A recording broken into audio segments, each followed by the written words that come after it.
The following may contain offensive language, adult humor, and or content that some viewers may find offensive. The views and opinions expressed by any one speaker does not explicitly or necessarily reflect or represent those of Mark Radulich or W2M Network. Please listen with caution, or don't listen at all. In a world fueled by distortion, diabolical growls, and questionable digestive decisions, three brave idiots stand to wade through the steaming pile of metal releases each week. From power rumble and breakdowns to riffs that'll make your intestines cry for mercy. We flush the weak and salute the strong. This is Metal Hammer of Doom, after all. There it is. I did that like an hour and a half ago. Is that my surprise? That's your surprise. I love it. I love it. Very This good. is Metal Hammer of Doom, after all. Yeah. So, let me pull up the. Hey, ladies and gentlemen, boys and girls, children of all ages, you are listening to a Radulich Broadcasting premier podcast, the Metal Hammer of Doom Jukebox. I am joined by Juicy J, Jesse Starcher. Juicy J in attendance and on time. And Motherfucker. and the Metal Coop, Robert Cooper. Your girlfriend's not here tonight. You can keep it in your pants. I'll just miss her up here, down there, as well as I was missing you being on time. So It's not my fault. Literally, the fucking power flickered, and like, I by the time my slow ass computer finally turned on again, I couldn't get Chrome to work. I restarted it 3 times, and then I had to re-download Chrome. that's fine. I'm just giving you shit. I actually was on time and had been popping in until Jesse was like, "Hey, just pop in whenever." I was like, "Oh, now I'm late." Yeah, it was like it was only a couple minutes, man. No problem. So I went to ChatGPT and it said, "What do you know about my podcast, Metal Hammer of Doom?" It says, Metal Hammer of Doom is a podcast series produced by Radulich Broadcasting that focuses on reviewing and discussing heavy metal albums. The show features in-depth analysis of both classic and contemporary releases within the metal genre. That is from Apple Podcasts. For instance, That's cute. For instance, in an episode released on September 29th of 2024, the host reviewed Gods of Violence. It wasn't in 2024. I may have re-released it then, but that was not the date. Yeah, I was gonna say. No. Wow. From Creator. The discussion delved into the album's themes, musical composition, and significance in creator discography. That's probably true. In another episode released on October 27th, 2024, again, that was a re-release, featured a review of Crossover Ministry by Ian Reagan, an American crossover thrash band. The podcast explored the band's style, the album's standout tracks, its reception within the metal community. And there's also where he talked at length about me fucking blowing up a Taco Bell or some shit. That might have been. I noticed. That might have been the artwork. The story. Hang on, let me get there. Oh, he's getting there. Okay. So Metal Hammer of Doom is known for its candid discussions, often incorporating adult humor and language, and as noted in the disclaimer, the show is part of the broader Radulich Broadcasting Network. It offers a variety of content related to music, movies, and pop culture. Okay, if I asked for a quick 30-second metal intro, could you write that ends with, "This is the Metal Hammer of Doom after all, you son of a bitch, Jesse Starcher"? This was the original lyrics. From the darkest corners of the underground to the main stage of the apocalypse, we bring riffs, the rage, and the relentless roar of metal. Whether it's black, death, thrash, or prog, it melts your face when we're here to break it down. This is the Metal Hammer of Doom after all. And I'm like, so and then it asks me, like, well, do you want it more dramatic, funny, or genre specific? I can tailor it however you like. I'm like, more funny and related to our constant bathroom humor. Oh. Okay. So it goes, got it, asshole. Here's a 30-second intro with your signature toilet humor flair. It's a metal punch. So the lyrics are, in a world fueled by distortion, diabolical growls, and questionable digestive decisions. 3 brave idiots. Yes. Okay. Perfect. 3 brave idiots dare to wade through the steaming pile of metal releases each week. From bowel rumbling breakdowns to riffs that'll make your intestines cry for mercy. We flush the weak and salute the strong. This is the Metal Hammer of Doom after all. Yes. So then I said, hey, I need a logo. So it created a logo. It did. So It yeah, did. there's the new intro. What do you think? I love it. I love it. What about you, Wait, Mr. Judgy Coop. Metal Coop? I mean, I would just say it definitely highlights the fact that we talk about poop a lot, and that's good. That's good. It would be if it were a turd, I'd take a picture of it and send it to my friends. So there we go. Yeah, Wow. I could have picked like select Metal Hammer of Doom episodes and put it into Notebook LM, pulled the transcript and thrown it into ChatGPT and said, from this list of nonsense, from these transcripts, construct a 30-second intro that reflects our podcast. And it would have been like it just first of all, that would have been way too much work for a 30-second intro. Second, like God only knows what it would have drawn from. So that's it. I think that's the last Metal Hammer of Doom intro I'm going to make. I feel like Oh, okay. I feel like I'm very happy with this one. I don't need to do anything else with this. So When the inspiration strikes, don't hold yourself back. I did that with SUNO.AI. It was thrash, metal, heavy, and then the last genre is toilet. Oh, are you serious? Yes. This genre is toilet. You could just you could throw anything in there.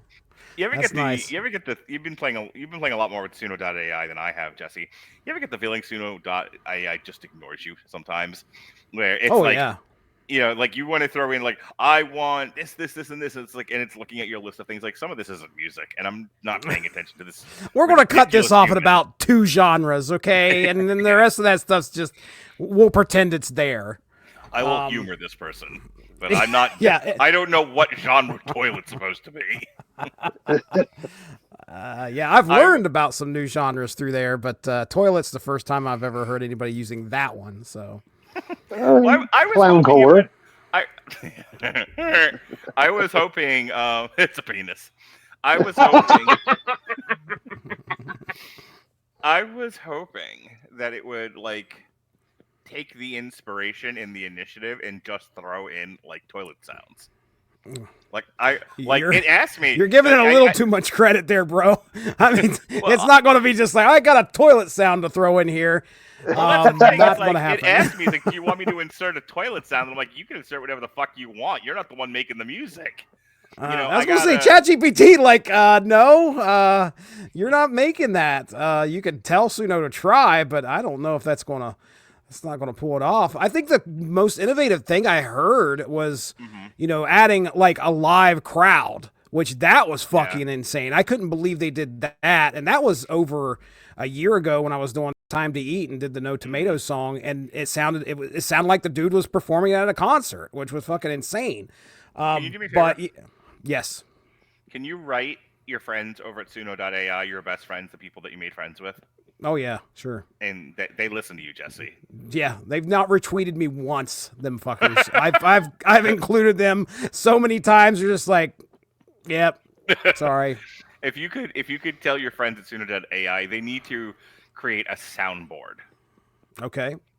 So think of it this way: like when we were doing Captain America's Shield, what if we wanted to make what if we wanted to throw in the sound of like a shield banking off of something?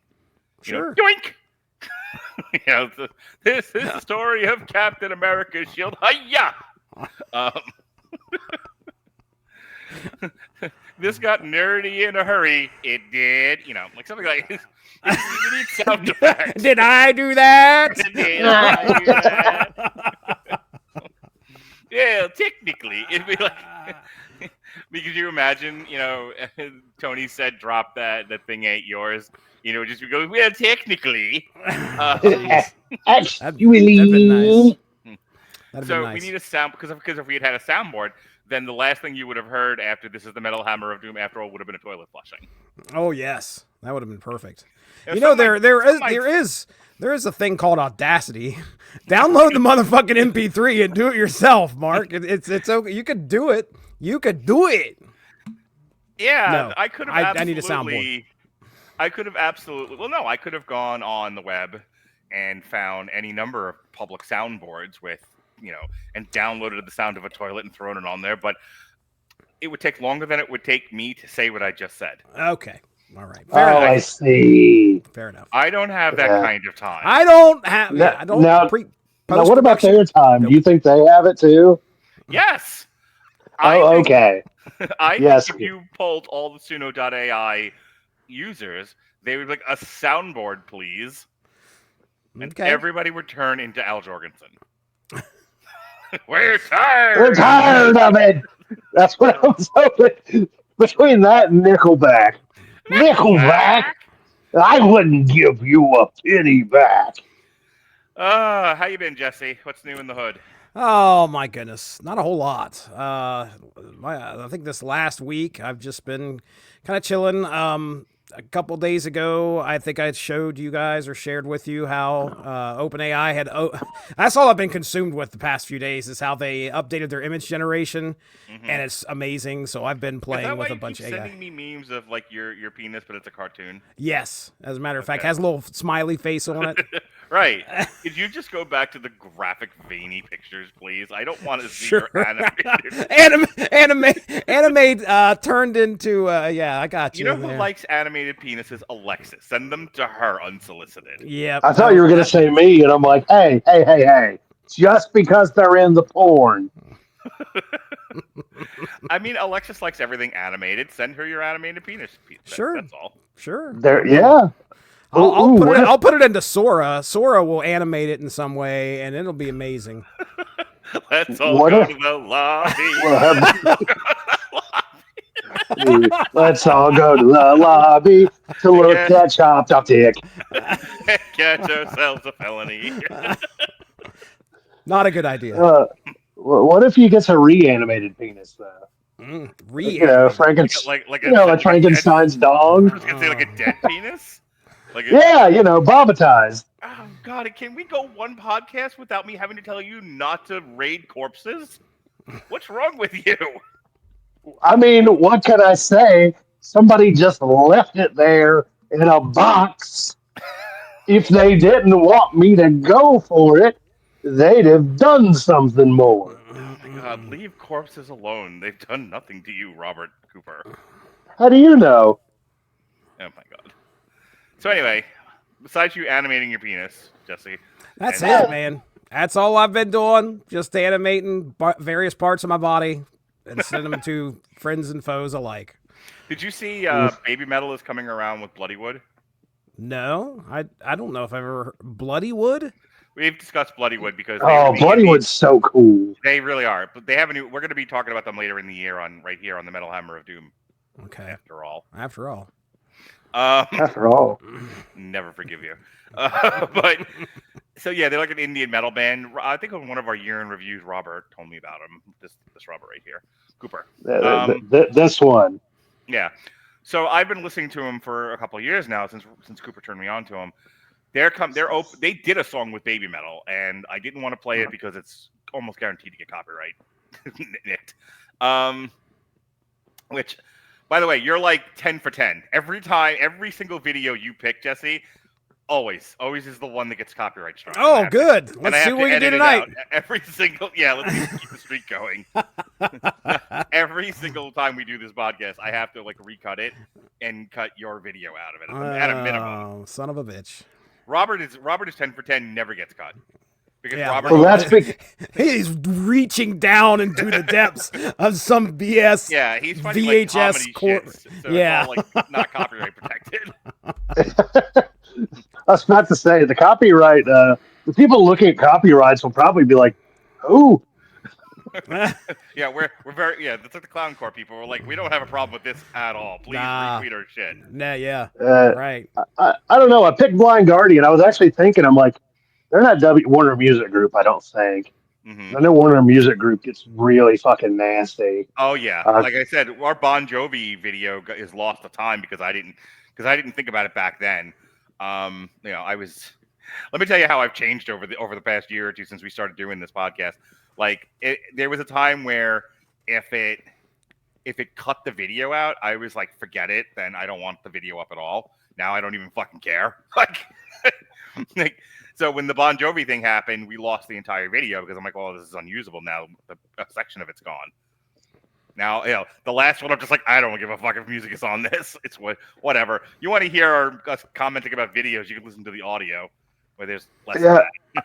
I mean, besides, if now that that's lost, how will I let people know that Bon Jovi swallowed like 10,000 loads or something one Indian summer? It was like Pac-Man. Oh, Pretty much, he was gone. What? Yeah, and it's funny. You'd figure when he hit the big one, he'd turn blue, but Well, you'll be happy to know that the audio is still out there. You can still that's go to Apple great. Podcasts or Spotify, and you can hear the Bon Jovi review in its entirety, and you can hear about how John Bon Jovi one sweet summer night in the '80s swallowed 10 gallons of semen. It's a crazy thing. could not believe. I didn't know it was actually a rumor from the '80s that happened to Rod Stewart as well. Yeah. And, Apparently, making up stories in the '80s about men swallowing semen was all the rage. well, Oh yeah. there's one of my favorite kind of troll accounts is the Hard Times, and they did one. They did one that apparently, oh wow, 50,000th child birth from the semen pumped out of Rod Stewart's stomach. Oh my God, ew. So anyway, all that to say that because I'm still trying to save money, I'm still like I'm doing better than I was, but it's still tight over here financially. I don't want to spend money. Yes, I don't want to. It's not funny when you do it to me. I don't want to spend. I don't want to spend the money on tickets to go see Baby Metal and Bloodywood because my girlfriend asked me about it. I was telling her, I was like, "Oh, Baby Metal's coming around with Bloodywood." Not that you know who either of these bands are. Which, by the way, just as an aside, this isn't live, so she's not listening. But and she won't go back and listen to it, so I can freely talk about her. We're going to talk about Lacuna Coil, Sleepless Empire tonight. It's like this is Jesse's show. Jesse finally gets a show after like 5 years. Instead of just a segment, he gets a whole show. Because I figure if I gave the pretty girl 2 shows, I might as well give my loyal friend who's been with me through everything, cancer and all, one show. One show. One like singular show. One show. I mean, you had your own podcast, whatever, but I did. He still does. One Metal Hammer Jukebox. In any case, so I took her to the movies last night. We saw Black Bag and we saw Working Man, and then like in between we had dinner. And we were driving home, and I had on the Lacuna Coil album. About 3 songs into it, she was like, "This album is trash." Whoa! And I said, "Her music taste is okay." Whoa! Like, her music taste never really got out of the 90s. Like I think like the height of music is Liz Phair and the Toadies. Wow! Don't beat her up too much. Strong opinions. She's so cool. She is. She's cooler than Jesus. Anyway. Is that a song by one of them? No, it's a song by My Life with the Thrill Cult, you nerd. I don't fucking know that song. It's not a French band from 1973. Yeah, they're an industrial band from like the 80s and the 90s. Anyway. Exactly. So, she's like, "This band is trash." And I'm like, "Well, you don't like them. That doesn't make them bad." And she was like, "Okay, I agree with you," which ultimately makes her the best girl I've ever dated. Like, that was the end of that discussion, essentially. But she was not loving this Lacuna Coil album, Jesse. I hate to hear that. I really do. I mean, I don't know.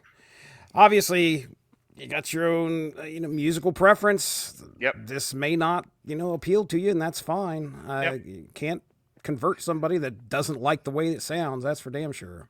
So I mentioned it only to say, like, she's not going to know who the fuck Baby Metal is or Bloodywood, even though I played Bloodywood in the car for her quite a bit lately. Is there any metal bands that she does like? The Toadies. Okay. Does she like Alice in Chains? She might. They were from the 90s. That's why I asked, because I know. I'm like, I know that one. She would probably be okay with like Rooster by Alice in Chains. Here they come to snuff the rooster. Mark hates Alice in Chains. He was I so hate Alice. Shat upon them when we did a Metal Hammer of Doom, and I included one of their videos, and I think Coop was part of that, if I remember correctly. Maybe not, but anyway, you were not kind. So I don't know. I remember there was that one episode that I didn't know it was happening, or I was asleep. One of the two. no, There's not many I've missed, to be fair.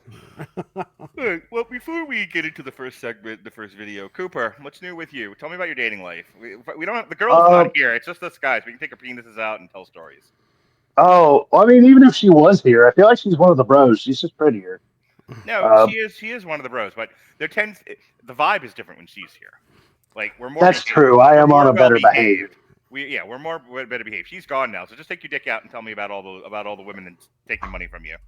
Well, it's like I was hanging out with Nick, the guy who one day I'm gonna get on this podcast. Yes. Mark it on your bingo card, everyone. Yeah, no, he's actually straight up was like, I'm never gonna get on a podcast. I was like, yes, I know you're an academic professional now, Dr. Canada. Nick's going to get a fucking song read about him. I'll tell you that much. Oh yeah, that's what's going to happen. You know what? Throw that on the list, Jesse. Religion Broadcasting, the network, the music, volume 2. He's going to lead off with nowhere Nick. He's nowhere on a podcast. Nick will someday be on this podcast. Yeah, well, speaking of him, I actually, because I've told you he's a doctor now, and he works at a university, so his mugshot is easily available. And he's about 5'6", bald, and wears glasses. So I found a meme of if you're if you go see a show and their guitarist looks like this, you're going to get your ass kicked. Yes. I just photoshopped his ass in there and sent it to all of our friends. Nice. I was cackling like a madman. But anywho, let's see. Bad dates. I've not got a second date yet, by the way. I am literally like, I don't even know how many at this point. I'm over a bunch. Is it because I mentioned my best friend's testicles on the first date? Probably. I don't know if I've told you all that. What I just think it's funny at this point. You need like to practice before you go out or something, dude. I mean, I've got enough reps in. I have enough reps. Okay, but if you go to the gym and the first thing you do is grab like a bench press weight and you start twirling it over your head, and you're like, every day I come in and I do the same exercise. Like, that's where you're not getting anywhere. Yeah, it's trying to think. Yeah, no, there was the last girl that I went out with. I'm actually very lucky that she was like, yeah, I don't think we need to go on a second date, because that girl was nuttier than squirrel shit.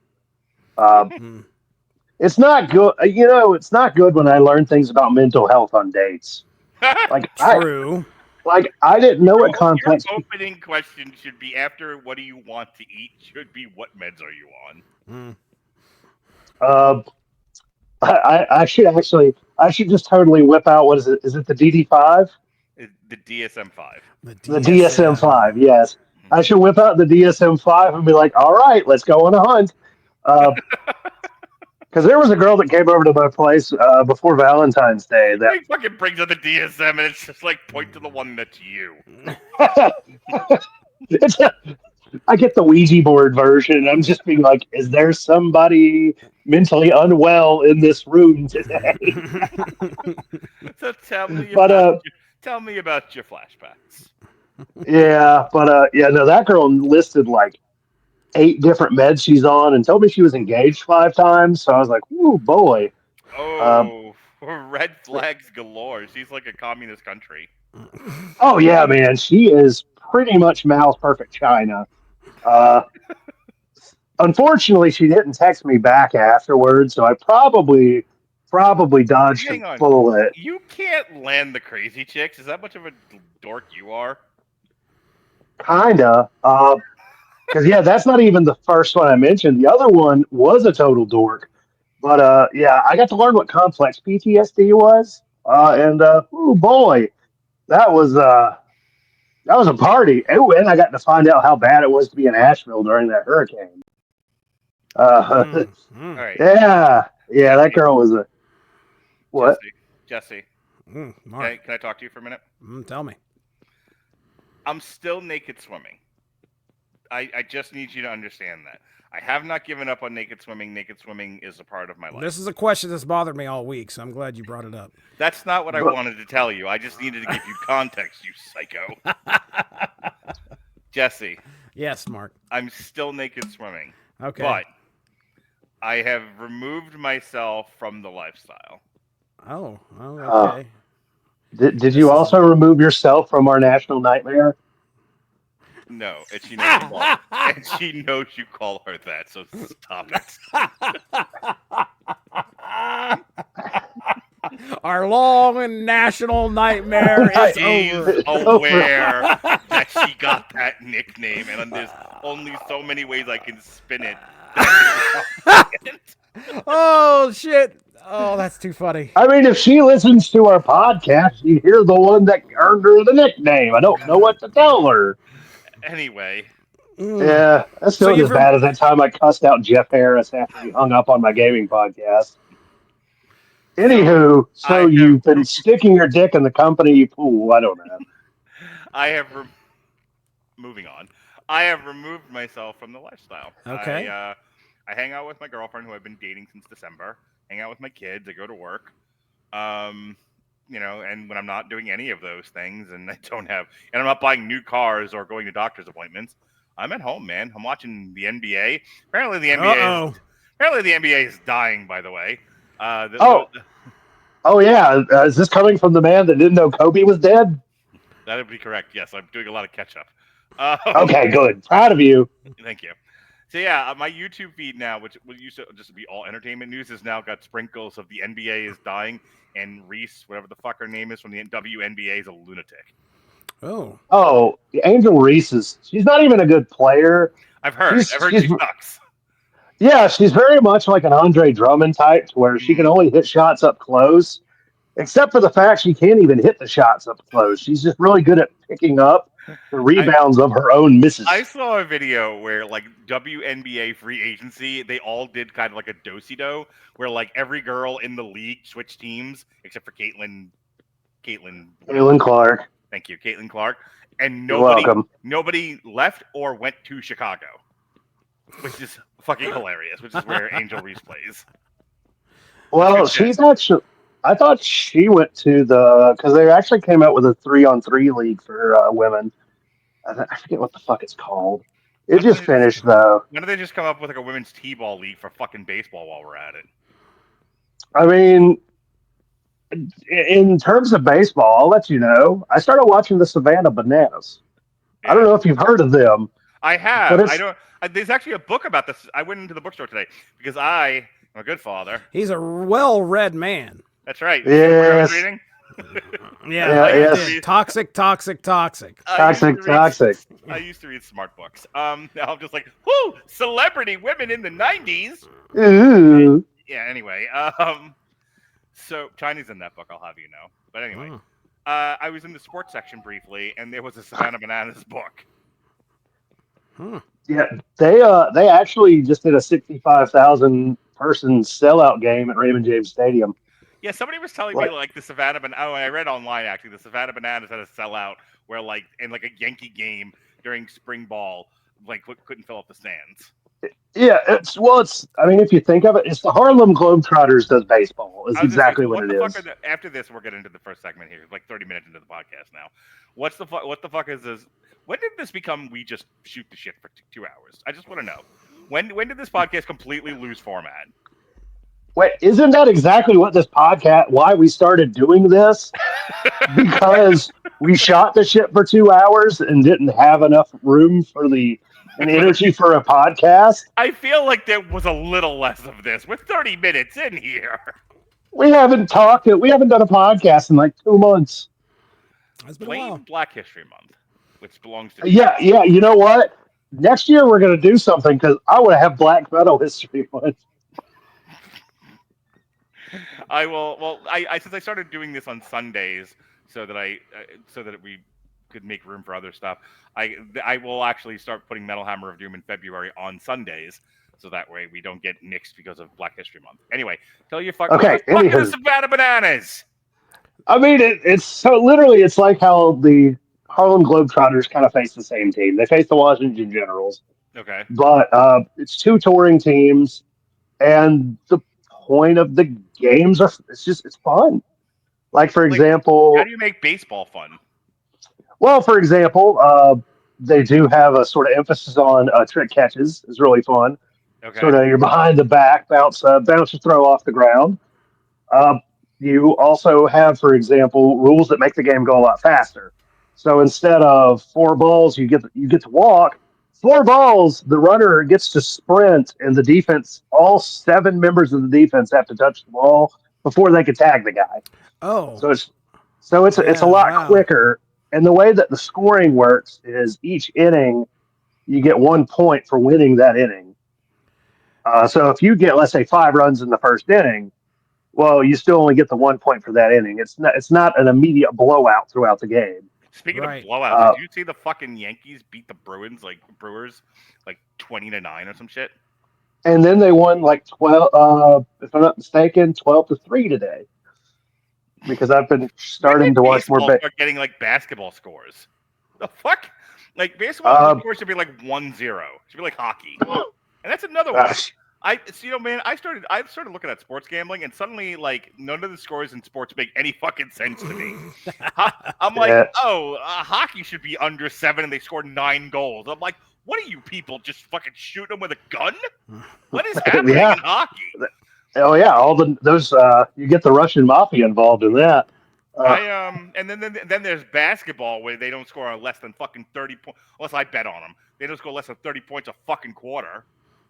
So, yeah, I was gonna say if you would have bet the under on that Hornets game I just watched, they both ended up under 100. Well, that's okay. Last night I had a parlay which would have hit, except for the fact that I think I did over whatever the score was, but like 0.5, and they hit it, but just at the number. So it was if it was 212 was the total, they hit 212. Oh. Sorry, I bet over 212.5. They hit fucking 212. Like a 3-pointer in either direction, and I'd have had it. Oh, that was the Kings and the Magic, as a matter of fact. All right. Yeah, I love sports. By the way, I can talk about sports all day. But yeah, their games are really fun. Like they can be kind of gimmicky. For example, there are also trick pitches. Like you'll just have fucking members of the infield come and dance with the pitcher or some shit and try to strike out the other player. It's goofy. They have a guy on stilts that does pitching and batting. Like That's funny. It's just fun. Like it looks like it'd be very fun to attend, but watching wise, they also have a 2-hour clock. So once the game starts, you got 2 hours. Very fast. Yeah. That sounds fun. I had a friend of mine. So the whole reason I even brought that up was like, I'm out of the lifestyle now. I don't want to be a part of it. A lot of it has to do with some tragedy that befell my personal life at the start of the year, which I don't want to get into. It's personal, but some of it also is just the people in it. Like, I feel like that was all attached to Melissa, and Melissa's not really a part of my life anymore outside of co-parenting. So I just want to move on with my life. You know what I mean, Jesse? I hear you, brother. Be the you that you were before that. Trying to get back to that person as best I can without the cancer. I like him. He's a good guy. Thanks. All right. Speaking of lifestyles, Robert Cooper, tell us about this first video. So yeah, apparently this song is also about one of the characters in Game of Thrones. I've been on a huge Blind Guardian kick because I went and visited my parents the other day, and they were watching Amazon's new Wheel of Time series. I was gonna say, and they were at a night at the opera. No, that's another album. Were they having an imagination from the other side? They were having a nightfall in Middle Earth. Oh, good. But the funny thing, though, and the credit to my mom, because I don't know how she's done this. You've seen how big the Wheel of Time books are, right? Oh, yeah. I don't know anything about the Wheel of Time books except for the following. Ronnie and I reviewed the first season. It was among the 97 zillion girl boss shows that were slanted in favor of women. It made Ronnie cry, and what's his face? Andre from Midnight's Edge hated the show. That's all I know about the Wheel of Time. Apparently, the following seasons are better because the main character in the series is a guy. But yeah, it's a 15-book series, and as each book was released, my mom would go and reread the previous ones. Oh my gosh! 15, and these books are fucking. They are dummy thick. Jeez. So she would reread all of them. I was like, no way you did that for all. She goes, yeah, even for the last one. I was like, okay, you have my respect, dearest mother. Well, because the funny thing is the series got better after the original author passed away because they handed it off to a younger author that was I honestly, I feel like maybe more in tune with modern stylings and, got the shit done in 3 books when the original author was like, no, we need 12 more. Mhm. But anywho, yes, this is Blind Guardian. This song fucking rocks. Something about there. You'll see. There's aliens in a Mayan pyramid. Oh no. Sweet. All right, here we go. Blind Guardian, a voice in the dark. So one of the true tragedies, I didn't get to see them last year. I saw Blind Guardian years ago. Like, I was still living in New York at the time. Like, I'm so jealous. Like, yeah, they were playing, and then my car's brakes died, and it was $800. Oh, gosh. Well, that seems like a very unattended concert right there. Why does he have the staff that Indiana Jones uses to find the lost Ark of the Covenant? Because I think he's a secret alien sun deity. Oh, good. I love the comments on this video, by the way, that was like, it looks like Hansi, the singer, it looks like he got off of his ship at Olive Garden and ran in for the shoot. Oh, Mark's got a poop. Poop. What were you saying, Jesse? Oh, I just think it's hilarious that this is all happening down in the bottom of this place. Which, okay. What album was this off of? Because I swear I've heard this song before. It was Twist in the Myth. Okay. Well, I don't know. If I'm not mistaken, but yeah, I mean, but they're at the bottom of the pyramid. It will become very. See, okay, you're finding out why they're at the bottom. This guy's delving into the bottom pit. to meet it. Go That's to the pit. right. Go to the pit. I think he's gonna run into Nick. orchestrating a mass destruction. Oh, the sacrifice of jumping into the pit here. We are going to. Have you seen the stuff about the pyramids and the big things underneath the pyramids here lately all over Facebook? Like the large spires of stuff that they supposedly are underneath the pyramids in Egypt. Check it out if you get a chance. I think it'll probably pop in your algorithm after I've talked about it. But I've seen a lot of stuff about it here recently. They've did some kind of imaging, and there's like, I'm talking, I think they go down like miles. How? I have no idea. But really interesting. It's because Blind Guardian's down there, obviously. Well, right, dude. Which album is this off of? I think it's Twist in the Myth. Okay. This is not new then. No, I was gonna say I'm pretty sure I've heard this song before too. Yeah. So I was gonna say, like, the funny thing is this band's been around so long. New? What is new necessarily? I feel like we have a pre and post haircut for Hansi Kirsch. That's what dictates it. I miss his long hair. That man had majestic hair. he did.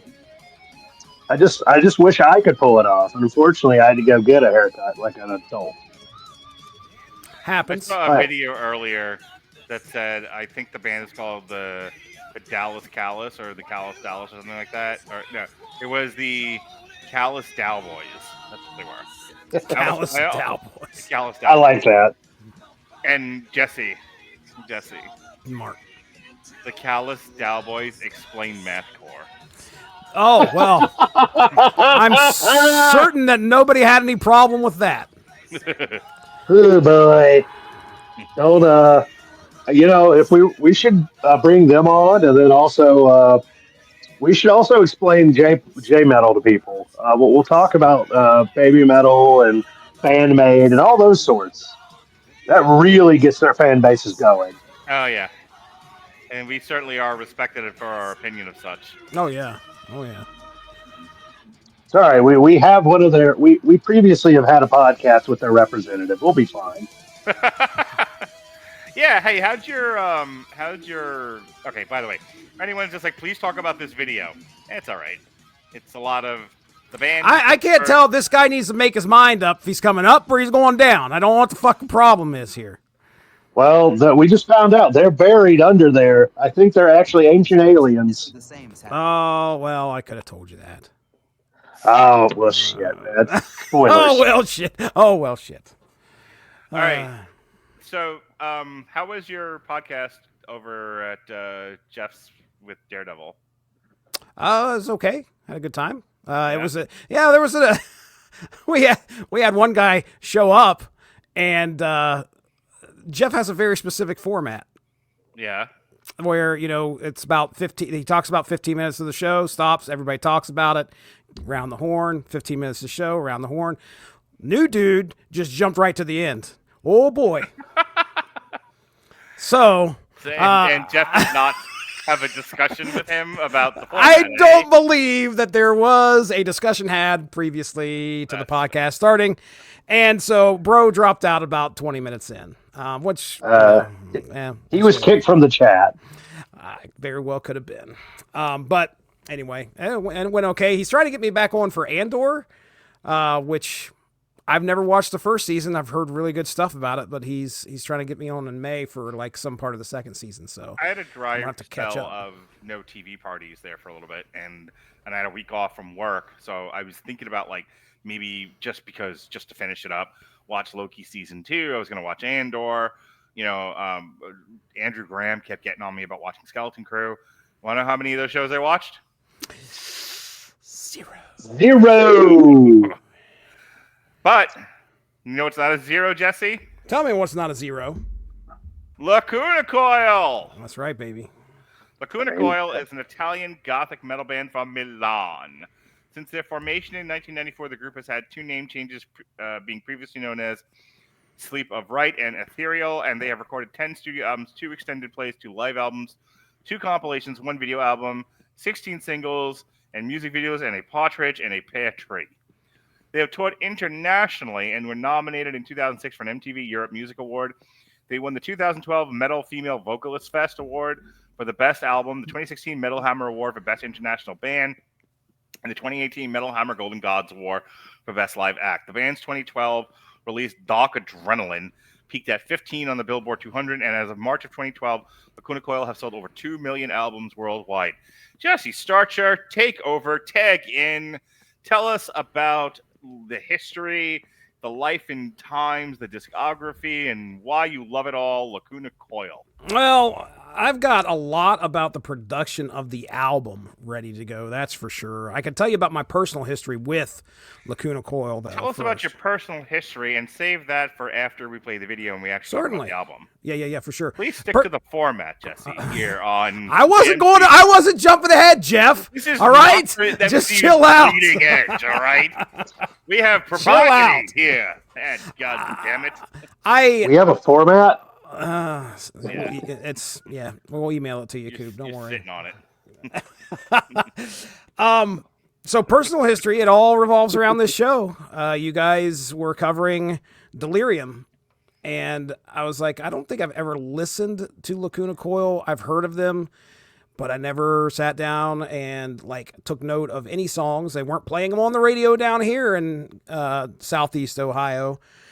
So you guys covered Delirium. I don't know if I was a part of that or if I was just chiming in. I know I definitely listened to the album when you guys were talking about it, and I absolutely loved it.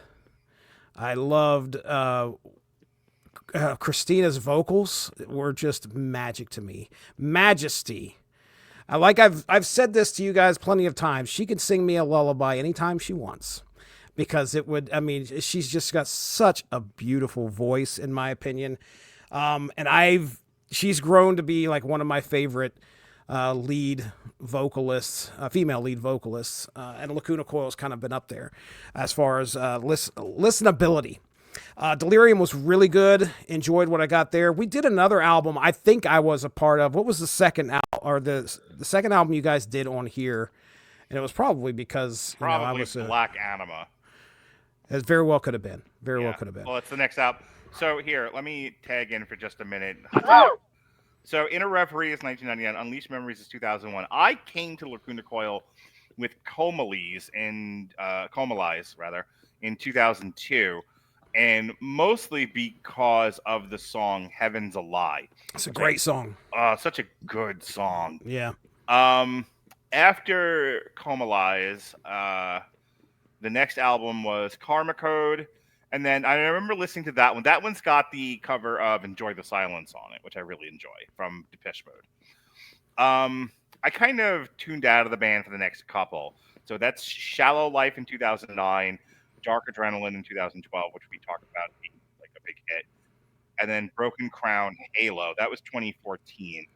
So yeah, then we reviewed Delirium in 2016 and Black Anima in 2019. I don't remember Black Anima hitting me like Delirium did. I still enjoyed what I was listening to, but there were so many off of Delirium that I really liked. You mentioned, did you say Comalize? Is that how it was pronounced?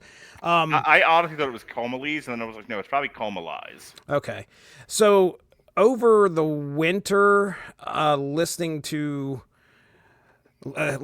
some Lacuna Coil, I started listening to that album because they re-released it and updated it, and in 2022, if it's 2 discs, well, I say 2 discs, you can listen to the reproduction in 2022, and then you can listen to the original album too. It's Coma Lies XX, I think is what it's called. Yes, very good album. I mean, because I saw them a year or two ago. Play here in Tampa, and they were promoting Comalies, La La, Life Goes On.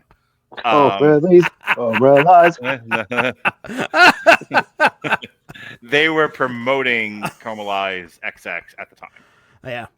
And I just listened to that album probably for the first time over the winter, I think it was. But yeah, loved it. My exposure to it, the reproduction's great, and the original's great too. So yeah, I haven't listened to every album, but I'm a big fan of Lacuna Coil, and all thanks to you guys. Coma Lies, 2002 to 2005. The band's breakthrough album, Coma Lies, was released in 2002. A significant player in Europe's metal scene for nearly a decade at this point, the band was virtually unknown in the U.S. The TV series Uranium gave the band some of its earliest U.S. exposure. Over a year later, the first single from Coma Lies, Heaven's a Lie, began to receive radio and media attention, pulling the band into North America's musical mainstream. They kicked off their first headlining U.S. tour in 2003, supported by Dog Fashion Disco. You ever hear of Dog Fashion Disco, Jesse? I was just at one last night. Oh, boy. Networks such as... Saturday nights are crazy around here. This is the American liberals want. Networks such as Fuse played the song's video.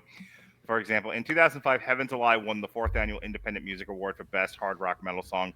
The beginning of this song was also used as the introduction for the audio podcast novel, The Rookie by Scott Sigler. The second single, Swamped, was played in heavy rotation and used in the video game Vampire the Masquerade Bloodlines. Ooh. You ever play that, Coop? I've played it. I've never beat it, but I don't know. It was good shit in 2005. Yeah. It also appeared on the soundtrack for the movie Resident Evil Apocalypse. God, we've all seen Apocalypse. Come on now. Videos were filmed for both songs and broadcast on MTV2's Headbangers Ball, which also saw the band perform an acoustic rendition of Heaven's a Lie. Coma Lies has become the best-selling CD in Century Media's history. I don't doubt that. Wow. The band appeared at Ozfest in between headlining club tours in the U.S. and Europe. A bonus extended version of Coma Lies was released both in stores and on iTunes. The version consisted of both live and acoustic versions of Heaven's a Lie, Swamped, Unspoken Eon, and Senzifine from Unleashed Memories. And this goes on. They played during the Karma Code era between 2005 and 2008. They played the main stage of the Download Festival. That was also headlined by Metallica, Tool, and Guns N' Roses. They teamed up with In Flames, The Sword, and what a fucking tour that is. Oh, wow. In Flames, The Sword, and Seamless. Nice. As the Blackest of the Black 2006 tour. During the Shallow Life era, 2008 to 2010, they included some Arabic influences in their music. Okay. By 2009, it sold nearly 70,000 copies in the U.S. let's see. In February and March of 2009, they played the Soundwave Music Festival alongside Devil Driver, In Flames, Lamb of God, and Nine Inch Nails. They embarked on the American Spellbound tour alongside Kill Hannah, Seventh Void, and Damen. They were on the Music as a Weapons tour along with this is within the U.S. And again, check out this fucking lineup: Disturbed, Killswitch Engage, and Chimera in early 2009. Dang. Yeah, they have toured with fucking everybody. No wonder, like, I can see why now they're as popular as they are. I also would like to add, I'm gonna distract the referee. They also were in Guitar Hero 3 Legends of Rock, the song Closer from Karma Code. Nice. Yeah, they talked about the Best Italian Act at the MTV Europe Music Awards in 2006. We talked about the music that they won. They won Best International Band, Best Album for Dark Adrenaline, Best International Band, Best Live Act. So, yeah, let's get into this first song.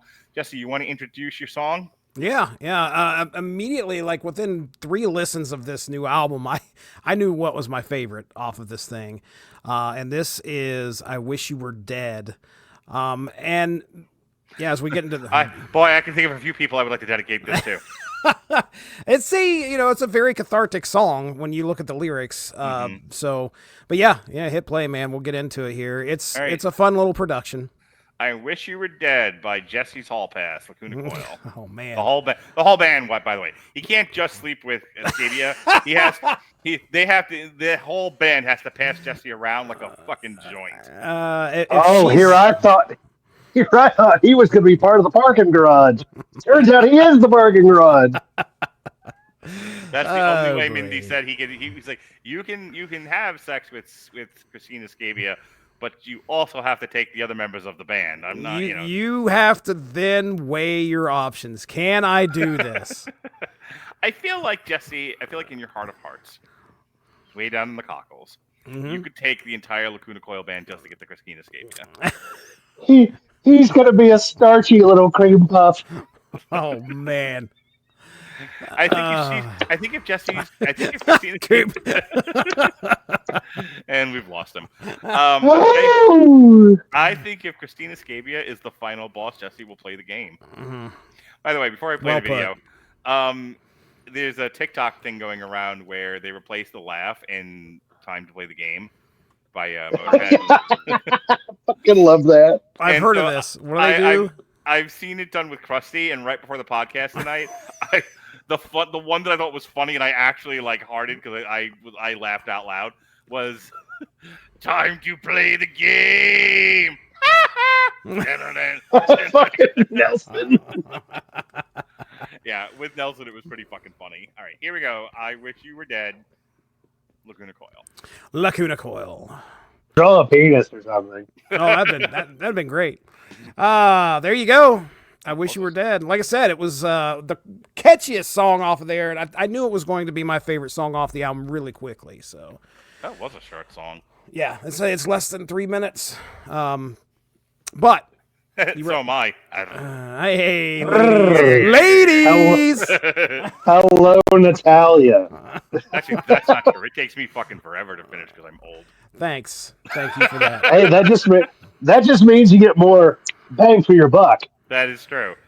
Yeah, I've often heard the phrase, "I need a break," and then you break her back. Anyways, next segment. Ay. You did not have my permission to die. I've missed this.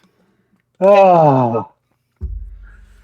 Sleepless Empire is the 10th studio album by Italian gothic metal band Lacuna Coil, released on February 14th, 2025 through Century Media Records. It follows their 2019 album Black Anima and marks a return to heavier, more experimental music direction. The album was preceded by 5 singles: Never Dawn, In the Meantime, which I thought was a helmet cover, Posting the Shadow, Oxygen, and I Wish You Were Dead, D-E-D, Dead.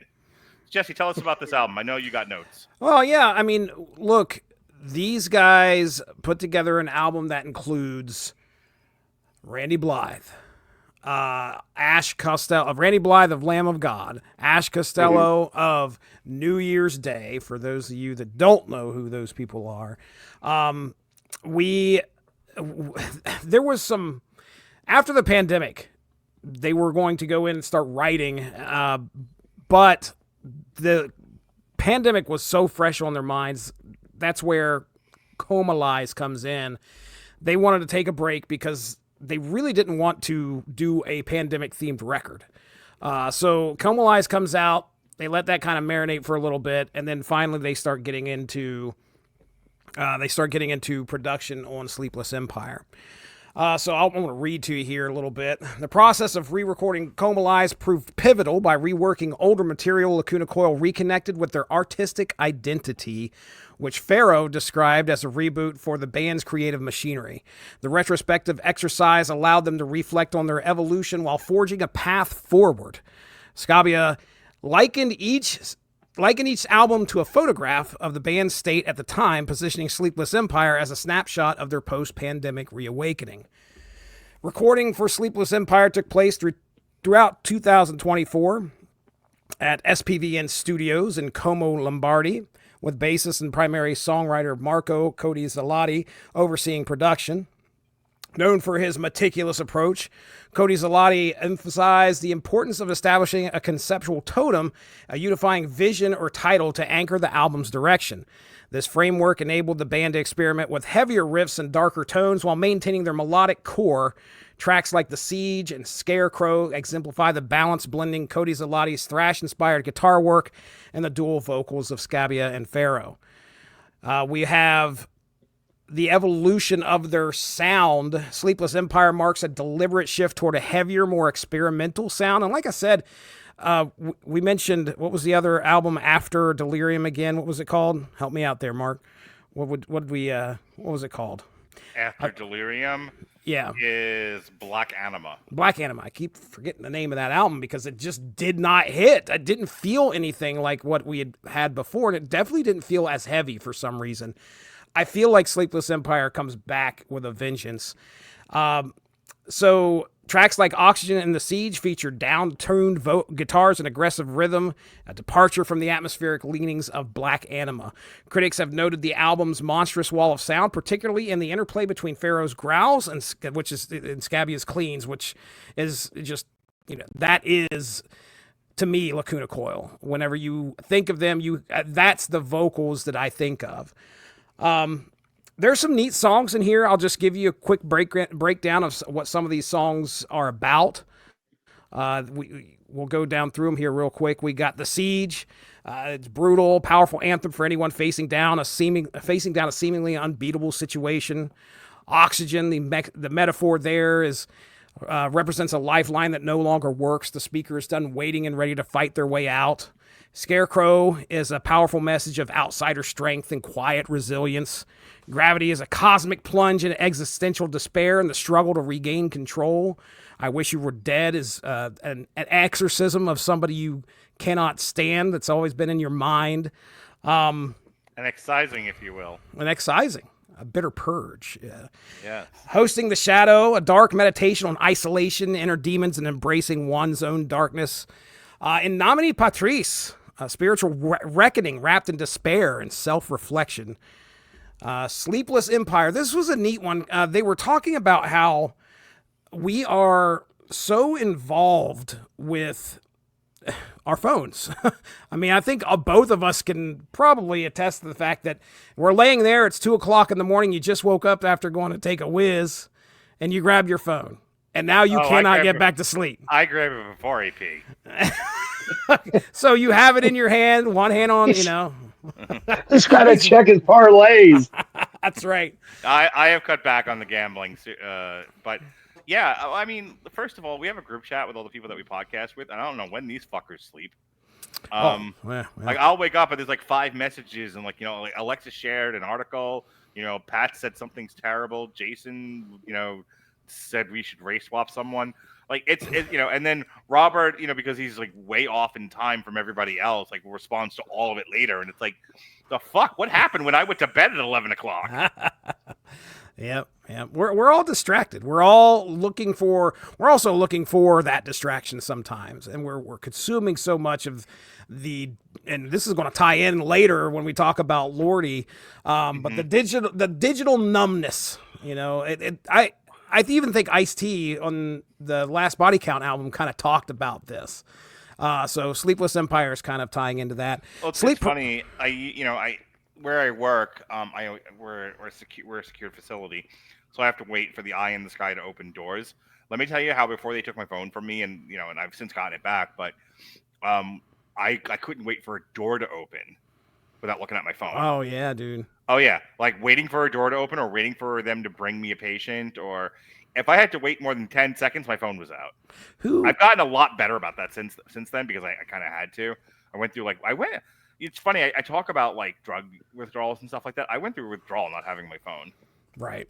I think there would be a lot of people in the same situation if for some reason they were not allowed access to some type of digital. We all, even at work, like I want to be able to focus on my work, and then I get a notification. Mm-hmm. I know there's a setting. Sometimes I've screamed "fuck you" at my phone. There's a setting to turn that shit off. Do I turn it off? Nope. No, because here's the thing: you never know when you're going to get something important. Right. So for every reel that I'm sent that I won't watch, or I'm in a group text, and they're not talking to me specifically, but I get the notification because I'm in the group text, or an email or whatever. Something is going to happen that's going to warrant my immediate attention. Something is going to happen that I need to deal with right then and there. Amidst the 100 things I don't care about, and I'm screaming, "Leave me alone!" Yeah. And then just because you are still, after all these years, madly in love with your one true, the woman who shares your heart, who you have the muse to your music writing, your wife, my girlfriend. That's right. You have to your wife. Oh, sorry. Okay. Your actual flesh and blood wife, psycho. Coop's down there like, what the fuck? Yeah, the 3D one, not the 2D one. You gotta, if that's a balloon, you have to keep, keep in the air, man. Right, dude. And how do you do that? How do you make the wife feel heard, seen, and loved? How do you continue to show that spark of romance without, when you're away from home, because at home you could just put it in her butt and she'll be fine. But unexpectedly, that's the she'll be unexpectedly fine. Most of the time, she's not. A little surprise here and there, It keeps the relationship lively. Adrenaline is the key to any romance, and when you suddenly put it in her butt and she doesn't see it, and she hits the ceiling like a cat, fantastic. A little spontaneity every once in a while. That's how Helen Keller fell in love with a plumber. Anywho, is you text them throughout the day. And it's always like innocuous bullshit, like, "Hey, I had bologna." Well, you work from home. You just yell up the stairs. But you'd be like, "Hey, Mindy, I just took a massive shit. That's nice, Jesse. I love you. Baby, that is how you keep I'm going to rail that butthole tonight." You keep the spark of romance alive. I was going to say, that was most of a conversation I've had with my wife. I'll leave it to you to try to figure out which part of it was. But you hear my point though about texting throughout the day. Yeah. Oh yeah, absolutely. Okay. I want to just Mindy. Look, it's kind of. Asshole felt last night. How mine feels now. What the hell did you put on that sandwich? Wait, don't need to text any of that. She's right upstairs. I want to take 2 minutes, maybe 3 minutes, real Please quick. do. Okay, just we're I'm just about done here with my bit, but okay. Look, it's been 2 months since you guys got together with me, and talked metal. The next song is called Sleep Paralysis, and this is only just kind of triggering what I've seen on social media recently. Coop, who is the crazy-eyed guy that keeps getting shared around? He's like a lead singer, and he looks like death. Like he's old. He almost looks like he's 90 years old. It's Bobby. It's Bobby Liebling from Pentagram. There we And you go. know what's even funnier is I went as soon as I saw it, I went, "Hey, it's Bobby from Pentagram," because I know who that is. Nobody else did. He became a meme, which is fucking hilarious. And then, of course, I started researching, or at least learning a little bit more. People were posting more about who this guy was. But I mean, like, people made Muppet memes of this motherfucker. I mean, it was hilarious. But then I learned that he, like, somebody was talking about he had abused his mom or something, like elder abuse. He pushed his mom down the stairs, and he was a horrible heroin addict for a very long time. Oh my gosh! So, like, anyway, it's one of those. He's lived a life, but hey, that's how he looks like that for the meme. Yeah. The meme that I'm thinking of was like, "This is my sleep paralysis demon," and it has him on the stage. It's fucking hilarious.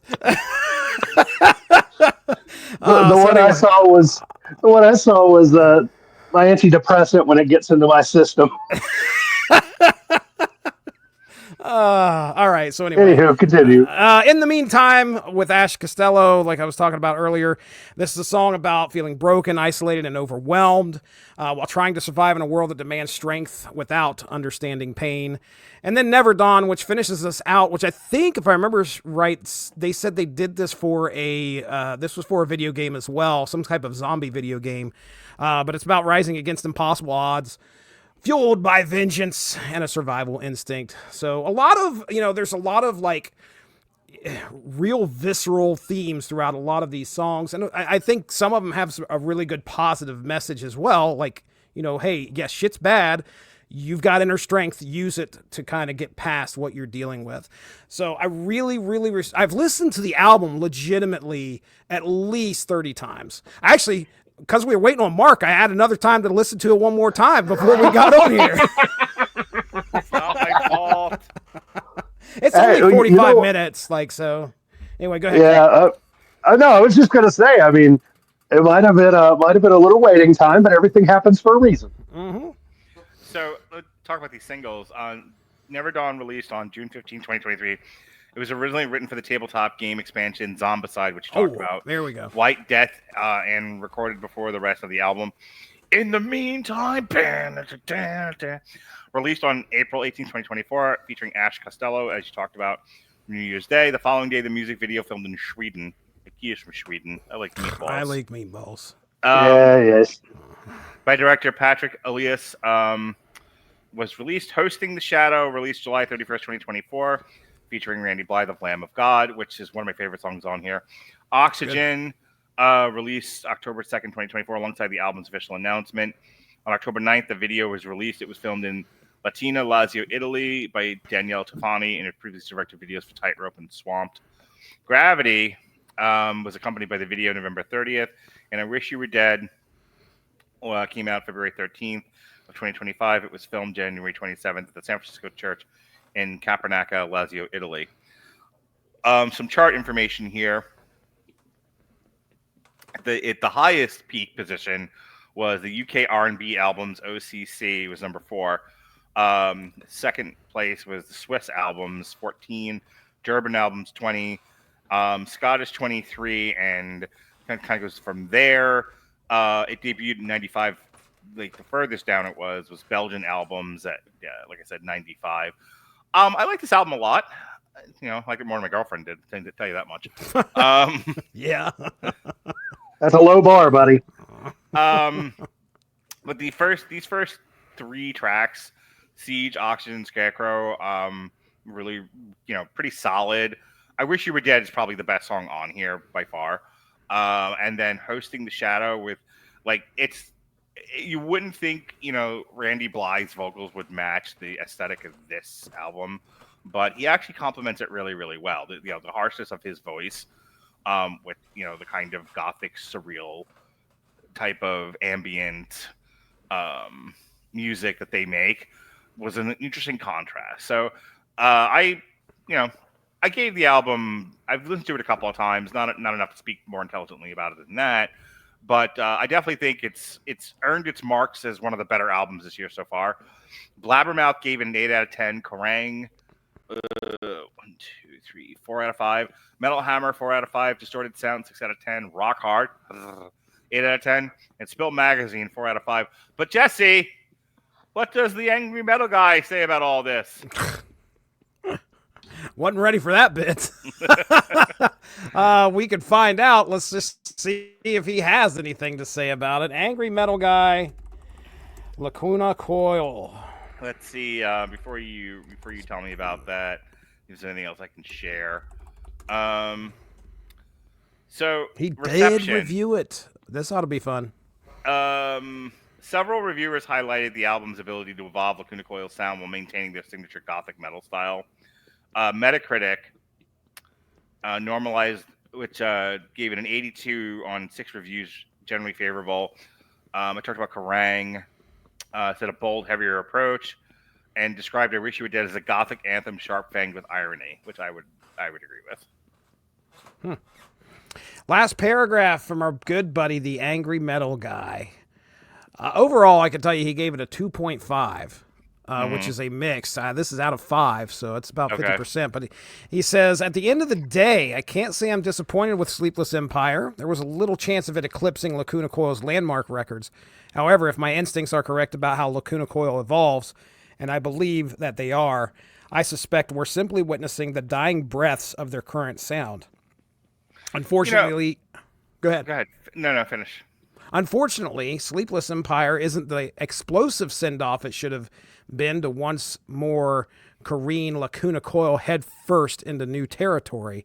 Yet I find myself charmed even still, such that I remain fascinated by what their future might hold. So one thing that my girlfriend said I thought was interesting about this, again, she's coming into it cold, not a fan of this kind of music. She was like, all these tracks sound the same. And I'm like, well, they are playing in a certain style, which made me think about that for a moment. I could have pressed her on like her love of the Toadies and Liz Phair and some of the shit she listens to. And like, you're telling me these all don't sound the same either. Like, how many fucking Liz Phair songs are that distinct from one another? But I, wanted to sleep with her, so I didn't argue. But yeah, thank you. You do learn after a few years. However, with you guys who I'm not going to sleep with tonight, I could raise that question. Like, how do you stay loyal to a style and not piss off your fans, but also sound distinct enough to set yourself apart and attract attention? And I don't know the answer to that question. Like, we've reviewed a lot of albums and told a lot of bathroom stories. Yes, we have. And one of the things that we talked about, we even came up with a word for it, was like, oh, this is kind of samey. Mm-hmm. And it's half the reason why over the years we abandoned that format, because ultimately we'd run out of shit to say about an album. I don't know how, like, when I think about some of the, I'll give you probably the best example of this. Metallica, after 5 albums, changed their sound and tried something different for a few years, and then they kind of went back to it, to debatable degrees of success. But that's Metallica. Like, how many bands can pull off what Metallica did? How many bands can pull off what the Beatles did? Some of these individual artists, like say an Elvis Presley or Johnny Cash, can try experimenting with different sounds and do different things to also varying degrees of success. Like, sometimes you get like an average Slayer fan who just wants the same fucking album over and over again, but that's not going to attract any new attention. Yeah. And I'm not even sure you're going to retain all your fans doing that. So I'm going to throw it on YouTube. I'm sure you've got some non-dick related stories to share with us. Yeah, I mean, I was about to say you're getting to my neighborhood here. Yeah. I do kind of feel like, to a degree, it's not a problem for you to have a certain distinct sound. Like, I mean, even Motorhead actually has songs that are a lot slower, more introspective, and quieter than just what you think of with like Ace of Spades and stuff like that. The Ace of Spades. Even when Spades, which Nick told me he apparently had a song where he had a dream where Lemmy was singing about his balls or something like that. I don't know why, but I was just like, all right, Well, that's a dream. I guess he'll never come on the podcast and tell us. Man, we need to feed No. like 20 of these podcasts into Notebook LM and just say, pick all the Nick shit out and then write a song. That's what that's what we got to do. And that right there needs to be in there. You can work on that, Jesse. Sure. Go ahead, Coop. No, you're good. But I mean, there are certain corner cases, like even like Orgasmotron has a lot slower beat to it than your average song. I mean, same with like AC/DC. There are moments where they sound different. Well, a really great example of this would be like Green Day. You know, first of all, a lot of their stuff doesn't sound the same. Second, it doesn't. You know, I think they described "Good Riddance, Time of Your Life" as like the most punk rock song they could have ever written. You know, it's this like acoustic song with violins, and you know, it definitely doesn't sound like fucking Brain Stew. Yeah. But again, how many Green Days are out there? Well, I think to a degree, a lot of times the reason these bands get to be where they are is because of longevity. Mm-hmm. Because I mean, so for example, like Slayer, their last few albums really weren't that great. There's a couple good songs here and there, but in a way, the fact that you can kind of put little, kind of a little bit extra shine on something you've already built that's really nice, makes it to where you can stay around for a long time and just you kind of find your niche. There are other bands though. Passively listening to music, I'm more open to listening to a lot of the same stuff over and over again because I'm not going to say anything about it. I'm not going to think people will watch movies. I'm not going to say anything about this. I'm not going to think about it. This is for passive entertainment. So it gets away with being samey. I don't care. I'm just looking for background noise. When I have to actually talk about something, it's part of the reason why we use only once a month now. And also, I'm very selective about what albums we're doing. I picked Lacuna Coil because Jesse has a passion for it, and I knew he'd talk for a while about it. So, like the next one that we're doing is, I think, like Bloodywood, because it sounds so distinctly different from anything else. Like, you know, The Who, for example, not WHO, but The Who, the Mongolian band. The Mongolian Who. Yeah, the Mongolian Who. I would love to talk about them. They sound way different than anything else. I'd love for that band to cover Pinball Wizard. I'd like to hear that's that. Actually, you know that. Twang, Johnny was a real boy. The fucking throat singing and the beat of it. That actually was. I actually meant to message y'all. I was actually wondering, like, that's something maybe we could do more often, like how we did a Guar retrospective. That Slipknot review kind of felt like a retrospective of sorts. Yeah. Like if bringing more, at least, maybe one or two a year of that style in, because, let's say you get one expert like Mick was with Guar as well as y'all, and Jesse loves him some Lacuna Coil, and just really kind of deep dive and listen to the other person's passion and kind of, listen in. That's just a thought I had. But don't recommend fucking, ancient French beret beaten off fucking pizza eaters. And, I'm more than happy to take something that you're passionate about there, my Megadeth friend. What was it, 3 shows in a row all about Megadeth back in the day? Well, yeah, we did a Megadeth retrospective. Yeah, we did 2-part Megadeth retrospective, and then you used to pick a lot of the retrospectives, now that I think about it. You picked the Killswitch Engage one, you picked Megadeth. I just picked Clutch. I picked Clutch 3 times. Yeah. But I was just kind of thinking that. But hey, to be fair, y'all enjoyed Alcest a lot more than you thought you would. Yeah, true. Even despite the fact that I pick on you for it. Jesse, you got any thoughts here about like distinctive styles in music and how do you probably never went over someone like my girlfriend or somebody like your wife, but I think if you're trying to make music, trying to make new fans that wouldn't necessarily be a fan of your genre, like how do you even go about doing that without completely either chasing a trend or just losing your sense of self? Yeah, you cannot. It depends on the artist. Does the artist want to make a sacrifice for popularity versus staying true to the sound that they want? I would imagine 9 times out of 10, the artist wants to put out I shouldn't say 9 times out of 10, because I really do feel like there are a lot of pop artists that, probably choose to go with the trend at the time. Because it's all about what's popular. You're right, dude. Right.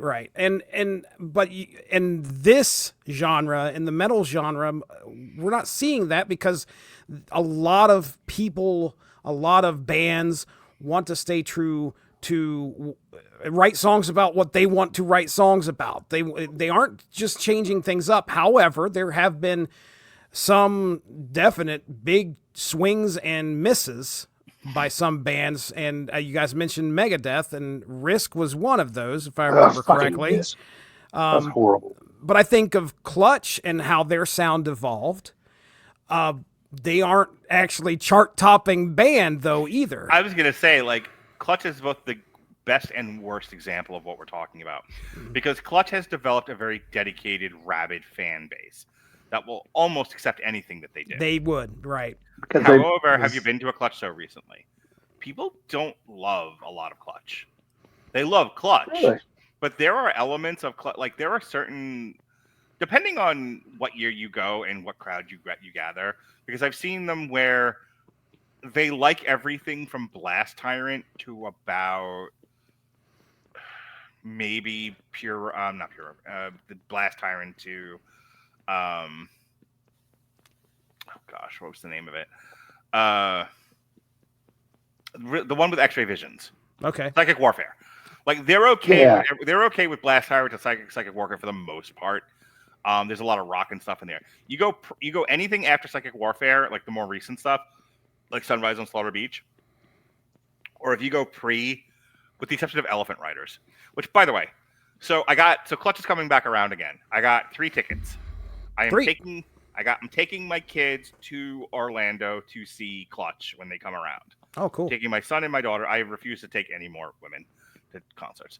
But so I'm taking my kids to go see Clutch, and they haven't been there since we were once a family, and we saw them in Tallahassee, and my daughter fell asleep under a bar, and then was hit on by a guy, and my ex-wife had to shoo him away.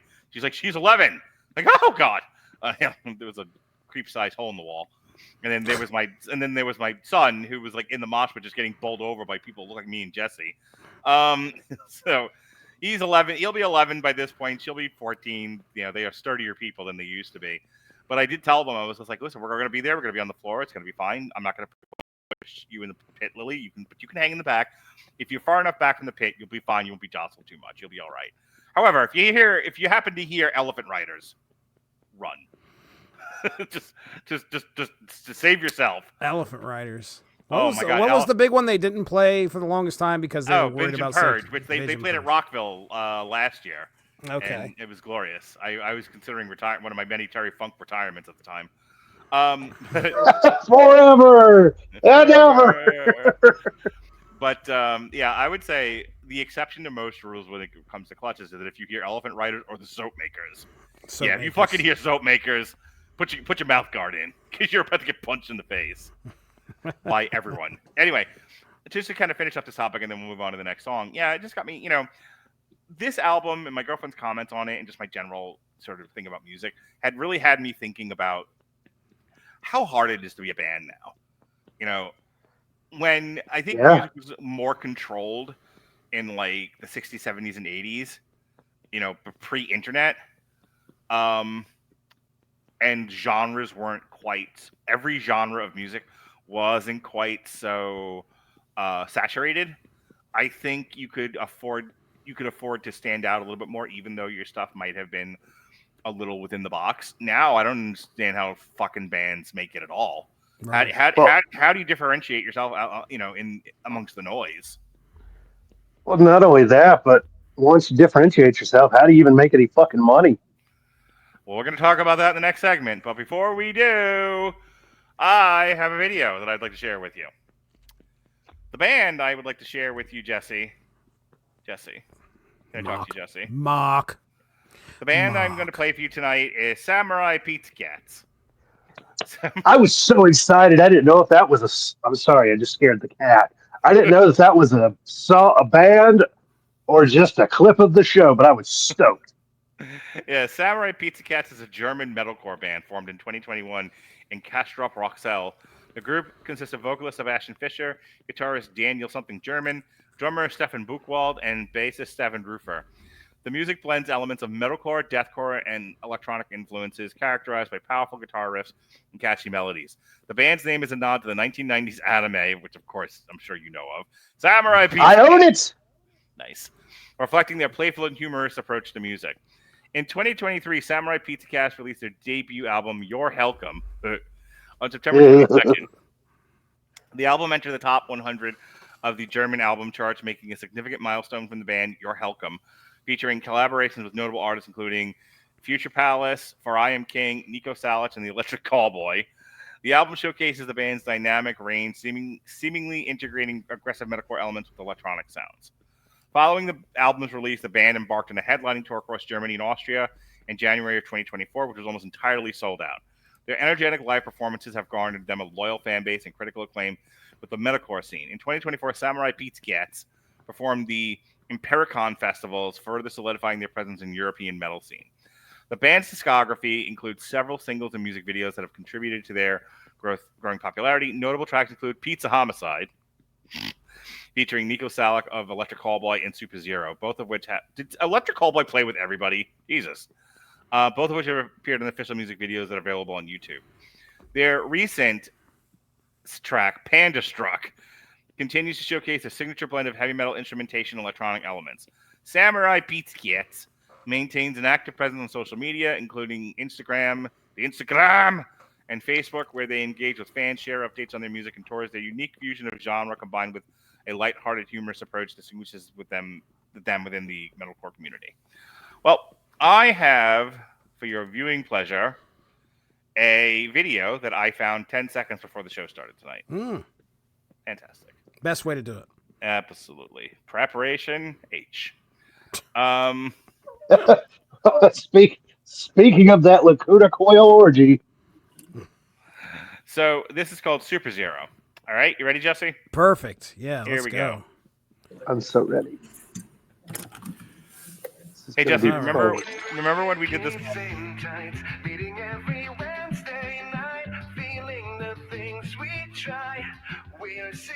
All right, so the Joker is going to sit down at this group. Jesse, remember Temper? Yet another video in a group setting.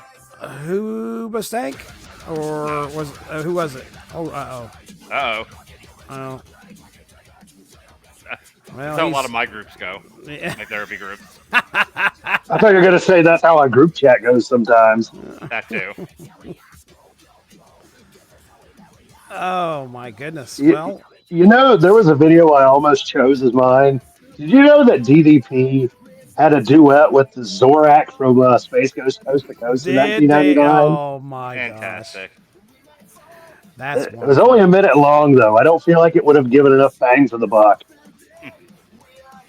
This is a fun video. Again, reminds me of Temper, though. Do I have to play Temper for you, Jesse? No, I remember. That's fine. I don't know that song.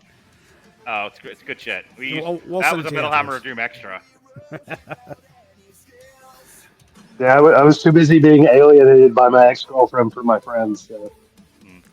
I'm trying to figure out what we got going on here. So we have a bunch of heroes, and of course the Joker's here. It's a bunch of people pretending to be superheroes. That's their mental illness. Oh, that's sad. Oh, versus guy who is totally not the Joker, but is the Joker, but he's also totally hardcore. Yeah, and he wants to yell in people's faces, but he can't. I've got to say that the Joker looks a lot like Chris Sheehan. I'm just going to put that out there. I just saw Chris Sheehan on a YouTube video not too long ago. Looks just like the Joker. He's on YouTube now? What's he doing? He's hanging out with a dude. Bailey sent me a link, and about once a month or maybe once a week he gets together with a guy and talks comics for about 3 hours. It's a long fucking YouTube video. Good for him.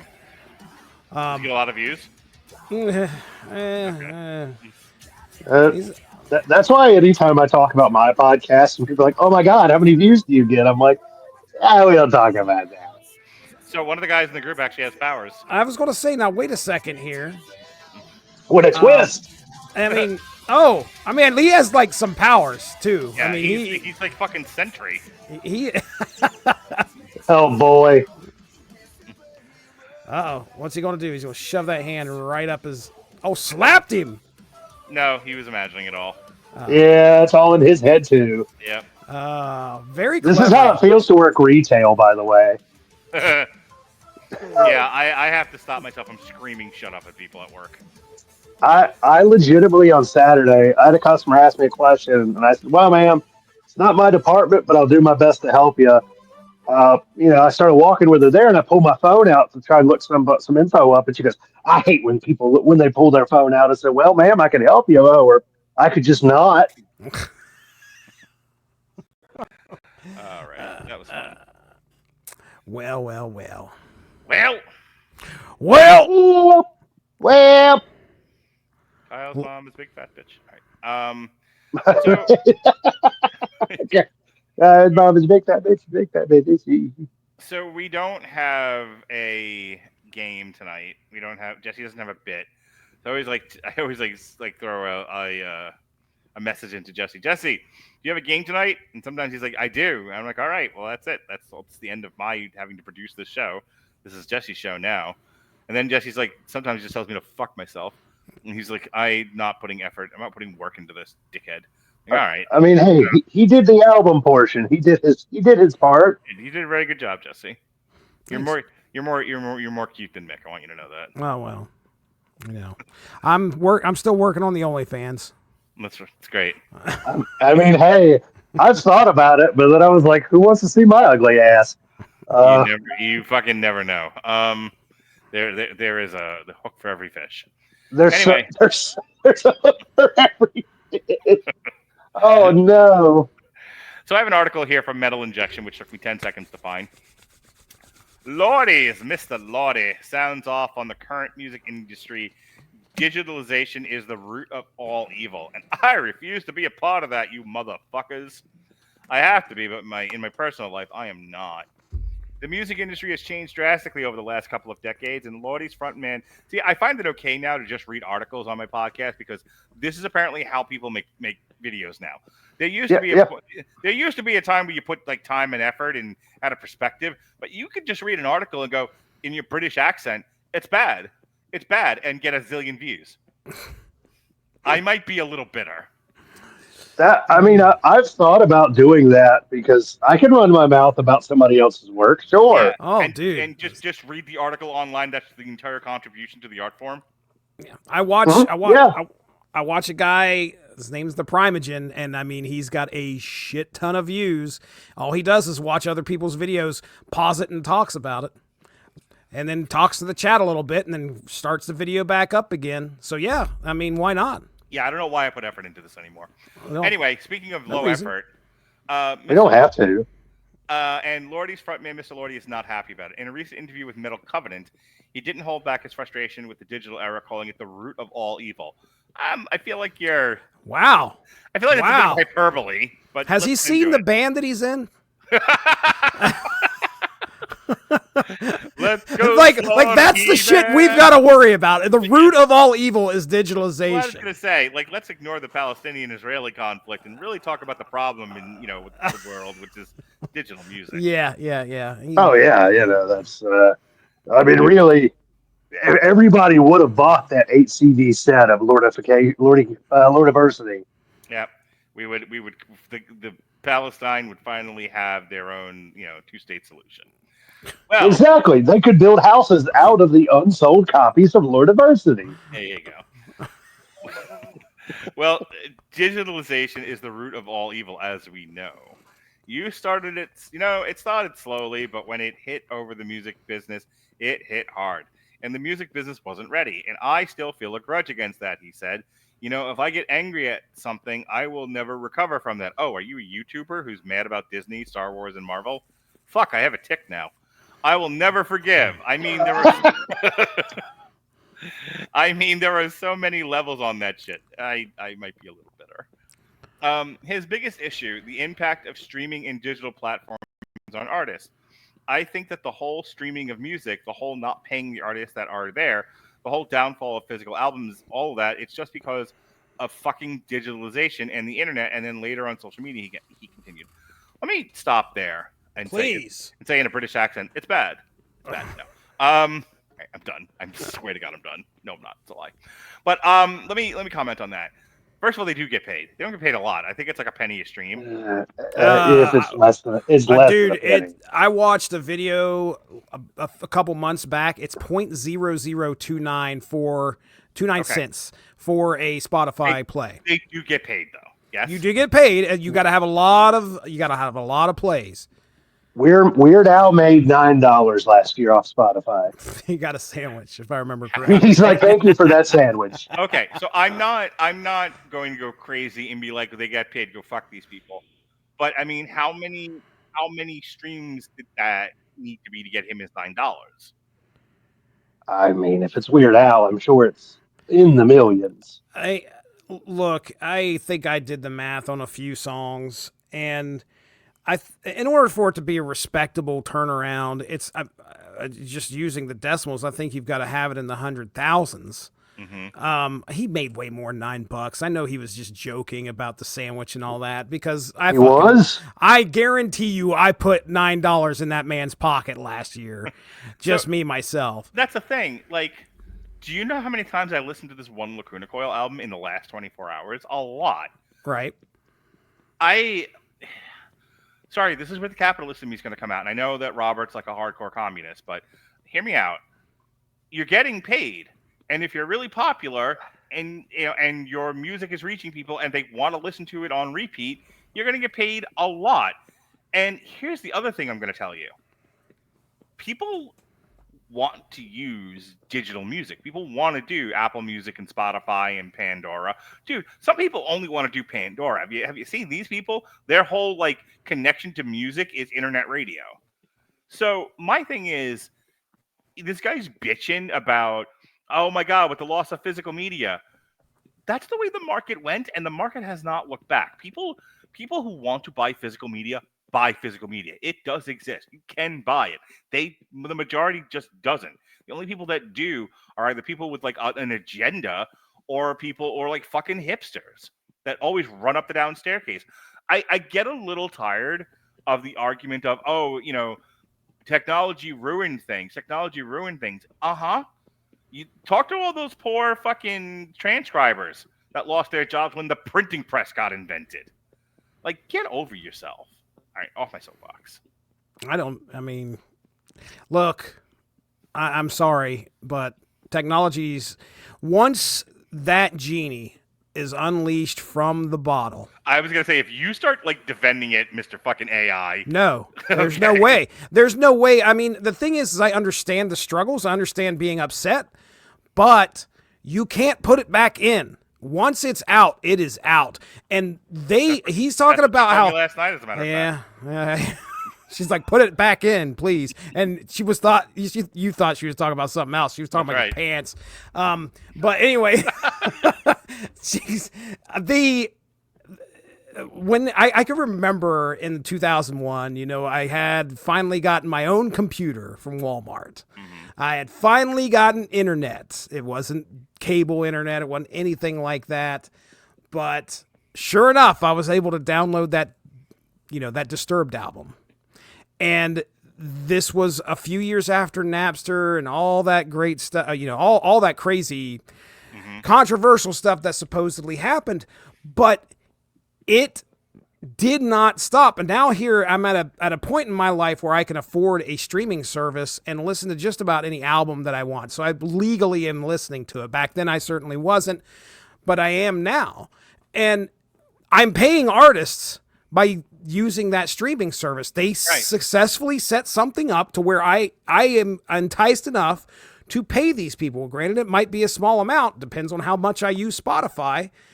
But it's there, and Spotify is not the only game either. There's plenty of other ones. Go ahead. It's not like it's not used by. It's not like it's used by like a niche people. Like I said, most humans at this point are doing some form of digital music using some kind of a streaming service, whether it's Pandora or Spotify or Apple Music or YouTube. Entirely. Yeah, YouTube, and that's if they're fucking even listening to music. A lot of people, younger than us, like us old heads, we're sitting here having a fucking conversation about, like modern music.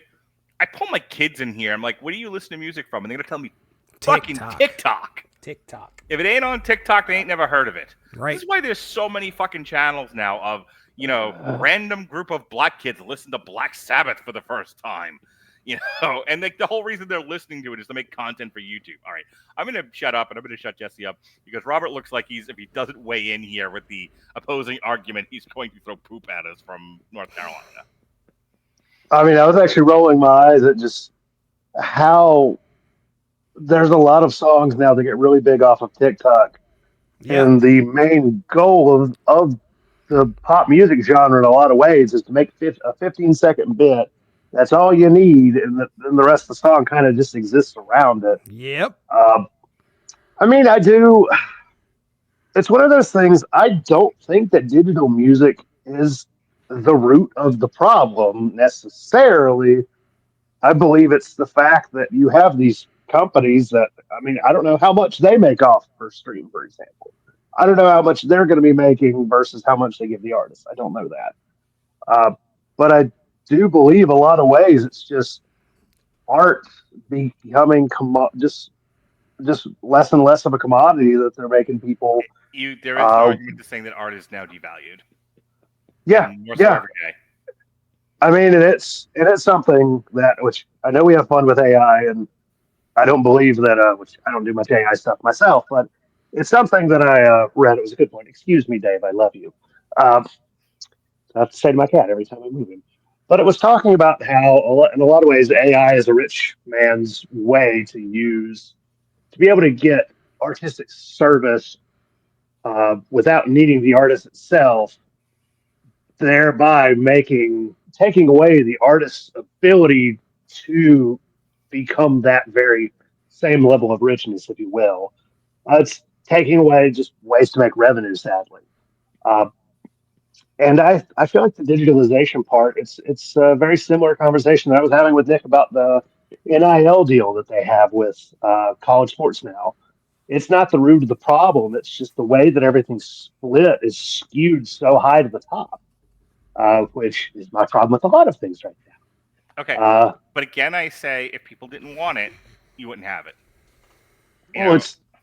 The reason that people want it is because unfortunately it's very cheap and convenient. I get that. Yeah. Like, I use Spotify, I pay for it. It's just unfortunate you stopped that buying cassettes. You were weren't it like? So he probably didn't stop buying cassettes, dude. He's still probably I don't really buy many physical CDs just because I don't listen to them all that often anymore. Well, I was going to say a large part of this podcast was you telling me about the CDs you bought in the dollar bin. Oh yeah, no, I still have a massive CD collection. I still do buy a couple a year. What I've really started doing is if I'm wanting to support a band, I'll buy merch. Yeah. Because it's also, along with the streaming problem, you have the fact that there's no money in touring anymore, because now you have a lot of venues that want a cut of your merch sales. And then you have things like Ticketmaster that are just ungodly horrible for everybody. Again, it's just ways to siphon more. There is money in touring. There's money in doing festivals. Have you noticed that there are less tours now, but there are now 800 festivals a year, and bands will just do festivals. I've actually heard bands talk about this. Like when I went to Rockville last year, I was talking to people and I was hearing other people's conversations about how for a lot of bands, especially either bands that are not huge or bands make it like Biohazard, for example. There is no point in Biohazard doing a tour. No one's heard of Biohazard for 20 years. But people still remember Biohazard, and the people that remember Biohazard will go to Rockville, Download, Soundshock, whatever. Yeah. And so we'll play this, we'll get our fee, and we'll have a huge crowd, and then we'll move on to the next fucking show. Right, which I will say, just as somebody who kind of lives in a musical desert, sucks for me. Because we had that Blue Ridge Rock Festival. You remember that? Remember that disaster? Good times.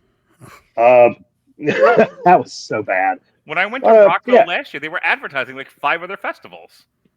Yeah, I mean, in terms of festivals, it definitely makes sense. You make it an event thing, make it a weekend for people, make it an experience. But I just feel like the old touring model, so with your, go to your bar, or your venue like that, your touring venues, that now with them wanting to take 30-40% of your merch cut or something, It just makes it to where it's a lot harder. Which tells It's you the a lot venues aren't. harder to. I was gonna say, which tells you the venues aren't making money. Like something has Right. happened to the industry where somehow no one's making money in music. That's hilarious to me. Yeah. Well, and the ticket prices are twice what they were. So Well, I said at the Ticketmaster's top of the show I mean, when my ticket. girlfriend was like, "Why don't you go see? Why don't you go see this band that you want to go see?" And I'm like, "No, I don't want to spend $50." And it's one of those things. I truly feel like it's got to be something like a Ticketmaster. I will put Ticketmaster on blast before I'll put on Spotify because everybody hates fucking Ticketmaster. right. Because I mean, literally, like the fees that they charge you, it's literally for digital distribution. Like there should not be a processing fee. Bitch, you don't process anything. Let me finish I, up this. Let me finish up this thing here. His biggest issue: the impact of streaming of and digital platforms on artists. I think the whole streaming of music, the whole not paying the artist. Okay, I read all this already, and I said they do get paid. Get a hold of yourself. Unlike many musicians who have reluctantly adapted, Mr. Lordi has taken a firm stance against social media and digital communication on his personal life, and I refuse to be a part of that. I have to be, but in my personal life, I'm not. I've never, for example, been on social media for a second in my life. I've never had Facebook, never been on Facebook, never been on Instagram, and I've never been on any of that shit, and I never will fucking do it. Good for you. His aversion extends to email as well. I don't even read my fucking emails. Okay, psycho. And my bills still come to me on paper. I pay extra for companies to send me extra bills. Okay. that's just a skill issue, bud. I'm sorry. That's all. I mean, Like, that's I hate to be personal that guy, but okay, boomer. yeah, I understand that, but also the reason I made the face when he said I don't do any promotion, like, unfortunately, that's how all these bands get all these views now. Like, I've heard there was one. There's actually one band that I had heard from a Instagram reel, which I found out this is how they have millions of views, is because they just take popular reels and just people maiming themselves and put their music over it. And then that's how people discover them, as well as them getting thousands and millions of views on their personal YouTube for it. Jesse. Uh, Modern problems require modern solutions. Jesse. right. I feel like we've been going about the whole like SUNO.AI music thing all wrong. Okay. Hear me out. And Listening. Coop just gave me the inspiration. What if, Jesse? What if we take the next song, right, and we just find some random girl who's jiggling her bit. Okay, it's all jiggle bits, and we put our song over her jiggle bits. Or you put that song over somebody getting hit in the nuts. I don't see why we can't do both. It's just our songs are what 3 or 4 minutes long a piece, sometimes less, Right. and it's just all alternating between jiggle bits and guys getting hit in the nuts. Look, I've thought about the TikTok exposure. I wasn't thinking about it that way, but I was definitely thinking about, like, you make yourself something that is appealing to the eyes. You're easily going to get some people that probably will enjoy what you put out there as far as songs go, and you grow an audience from that, or you hope that you hit a viral stream and they will just latch onto it, and you have 1 billion hit wonder, and then maybe some of that bleeds off into some other stuff. I'm gonna attack that in just a second, but so I put up 3 TikToks today. Okay, I put 3 up. I took a break from my normal putting up like a section of a podcast, just like this one, us and Brady Boxes talking about something. I put up 3 podcasts. I put up a picture one, and it's my kids reading books because I must be patted on the back incessantly about my parenting. So it's them reading. So it's a picture of them reading books, and then it flips to me reading a book called Toxic. And then I put up. So my girlfriend saw my keys for the first time, and she paid attention to it. She's like, "You have an excessive amount of keys. What are you, the fucking janitor?" And so all weekend she's like, "You need a key audit." So then I said something in front of my son about it, and he agreed with her. So I left him on the side of the road. That'll learn you. And but when I went back to pick him up, I was like, all right, let me do this now. And I'm like, I'm so sick of like trying to put meaningful, intellectual, ascendant content on social media. There's no market for it. So I'm just going to be like every other plum retard out there and put whatever I'm doing. I saw a great meme the other day that said never had a generation recorded themselves doing so little. And I'm like, Yeah, right, dude. That's where it got to be right now. Right. That's the market. Right. So I put up a TikTok of my key audit. Okay. No, I didn't see this, but I saw something that said hashtag key audit, and I'm like, I don't know what he's talking about. So I literally went through my keychains and decided which ones I still have use for and which ones I don't. okay. And took them off my keychain. And then I put up a TikTok of the song that I made seconds before the show started tonight of our new podcast theme. So Okay. a picture of my kids reading is 194 views. I don't have a lot of views on here. Like I have 200. I'm somewhere around 200 or less. My keychain audit is 128. That was only for a few hours ago. And I have 58. Sorry, I have 58 views on the theme. The one I pinned at the top, I have 82 views of Chain of Custody, right? And then like my other ones are somewhere like 100 to 200, some are less. Okay, the one I did of my kids, there was 4 pictures of them progressively getting sadder with each Snow White poster, which I cheekily named Progression of Sadness and Dreams Dashed Upon the Rocks because I'm hoity. And hoity. That's 800 views. So, yeah. By the way, my last thing I'm going to say about this, and then we'll where the fuck are we? Oh, I have one more video to play because we did the LORDI article. I figured I'd play one of his videos. This is a new album out. But give him some promotion since he won't do it. I was gonna say, Mr. No fucking promotion. Have you guys seen the Timothy Chalamet skit from SNL where he plays the rapper? And they're asking him about his song, and he's like, "What? I'm supposed to have other songs?" And he's like, and they're like, and he's part of a panel looking at like the history of rap, and so it's all these serious rap historians, if there could be such a thing. And then there's him, and they're like talking about it, and they say something disparaging to him, and he's like, "My last song got 3 billion streams." Mm-hmm. And then he gets up like, "What's your song?" And he's like, "Yurt, skeet, yurt." Yep. And that to me says it all about the marketplace. You get the market you deserve. You get the government you deserve. You get the market you deserve. If this is what people want, this is what they're going to pay for, then this is what they're going to get. And I am so sick of guys like Mr. LORDI, like kvetching about it. Like, get with the time to get the fuck out. That's what I say. Yeah. Yeah. I'm gonna give Cooper looks like he's about ready to fucking hit me. So you want to have the last word? Well, I didn't vote for Mr. LORDI, and I didn't vote for certain other people, but we're all stuck on the same fucking rock together, so might as well make the best of it. All right, Jesse, you were starting to say something. He had number one, his personal preference as to whether he reads his own emails or that he doesn't want to be. That doesn't matter to anybody. His band has to do that, though. I guarantee you, like, he has a promotional manager that's got some. Go on to social media. I guarantee you're going to be able to find a LORDI Facebook page. So it's not. He could go ahead and say How that the he fuck doesn't. Does he think his videos got on YouTube? How? Barry? So the thing is that okay, Coop. LORDI, how did you find out about LORDI? There used to be a service on DirecTV that would play, and people would vote on what video was going up next. And at about 5 a.m., Hard Rock Hallelujah came on. Okay. That's how. All right. So you discover them that way. Now, tell me how you find out about more of their stuff. It certainly wasn't the internet, right?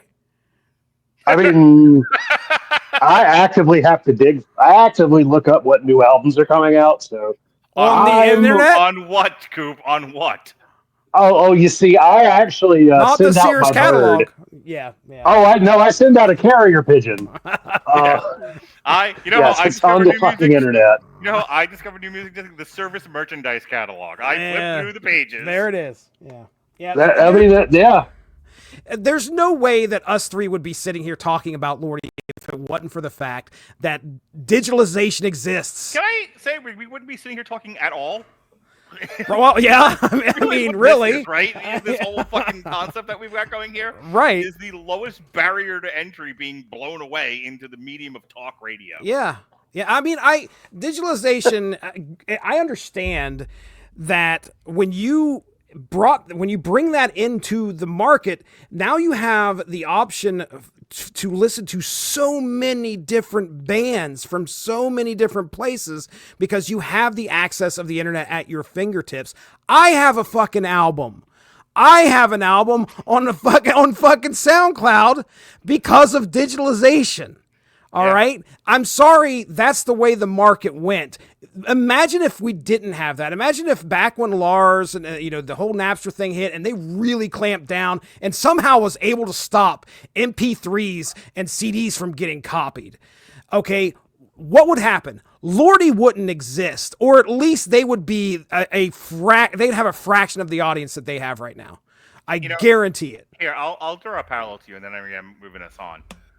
I'm going to talk about this like sports.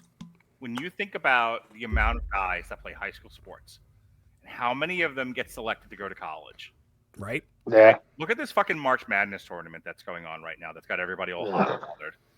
Okay, it was awful. But did you watch Championship Week? How many teams didn't make it into March Madness? Many colleges have a men's never mind the fucking women that no one watches. This is men's basketball, okay? So many men's basketball schools, right? And how many of them got into the 32-team tournament? How many, and only there going to be only one winner? A lot of losers. My point is, how many of those college basketball guys are going to make it into the NBA? There's only, 24 teams total? No. How many teams? That's 30. You say And like I was way the fuck off. You were about 20% off there, champ. And it's 64 teams in March Madness. Whatever. My numbers don't matter. Anyway, numbers don't matter. Scores don't matter either. I see the picture you're painting. Continue. Thank you. So you look at the amount of guys that go all the way from college all the way to the NBA. It's like 0.0000001% of people who play college, who play high school, go all the way to pro. If you think about that in terms of music, right? Because I know as soon as Jesse was just like, you wouldn't know LORDI if you didn't have digital music. And Robert Cooper went tape trading.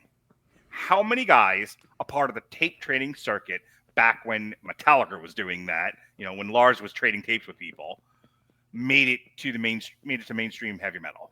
How many? Right. Not many. Metallica is a success story amongst a zillion bands. How many bands do you think on average in just the United States alone get started in January and are done by December because they can't fucking make it? Like, even with no barrier to entry anymore, digital music, free distribution. Jesse and I make a song every month and throw it out there to cost us subscription services. Right. Nothing. Hardly anything. It costs nothing. And granted, we're not getting paid for it either, but that's just the point. Like, once the barriers came down, it becomes next to impossible to make money at any of this. I remember, like I said, this will be really the last thing I say. I've been really bent out of shape lately. I don't know if you've noticed. I thought you were in pretty good shape.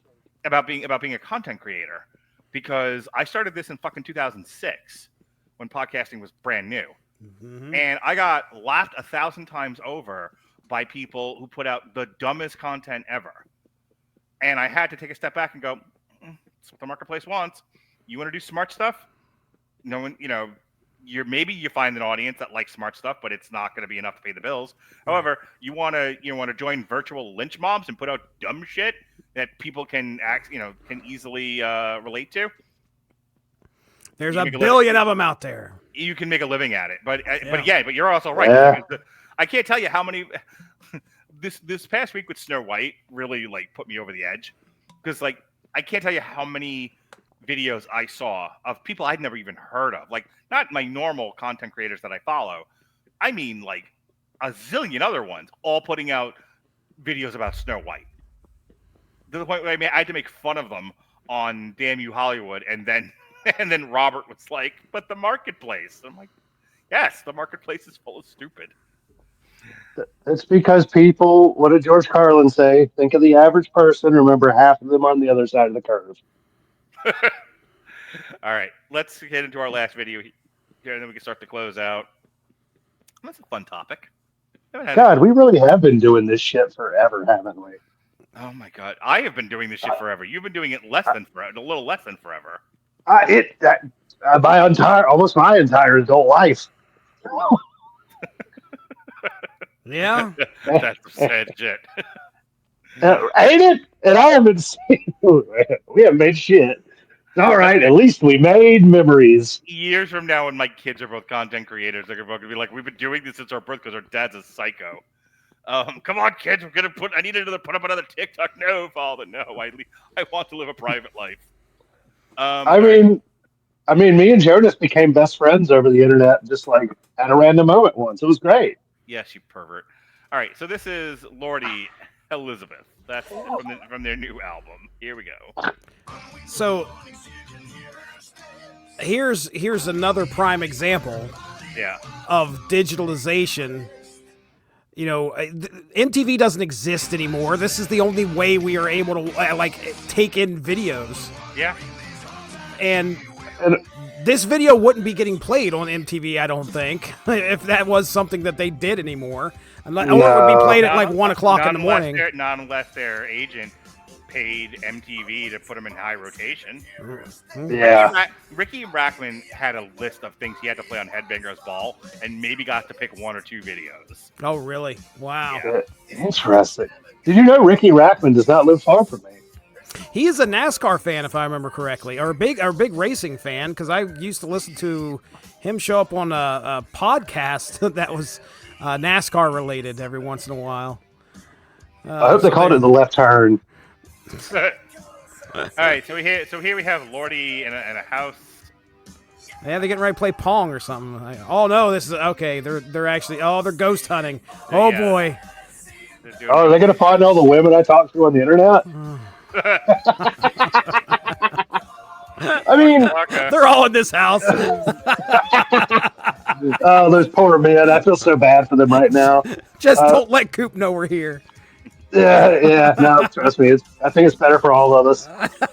But you know, it's actually, you mentioned, like that was something, especially as I was, in my teens getting into metal. Like it really sucked. It was really hard to find metal.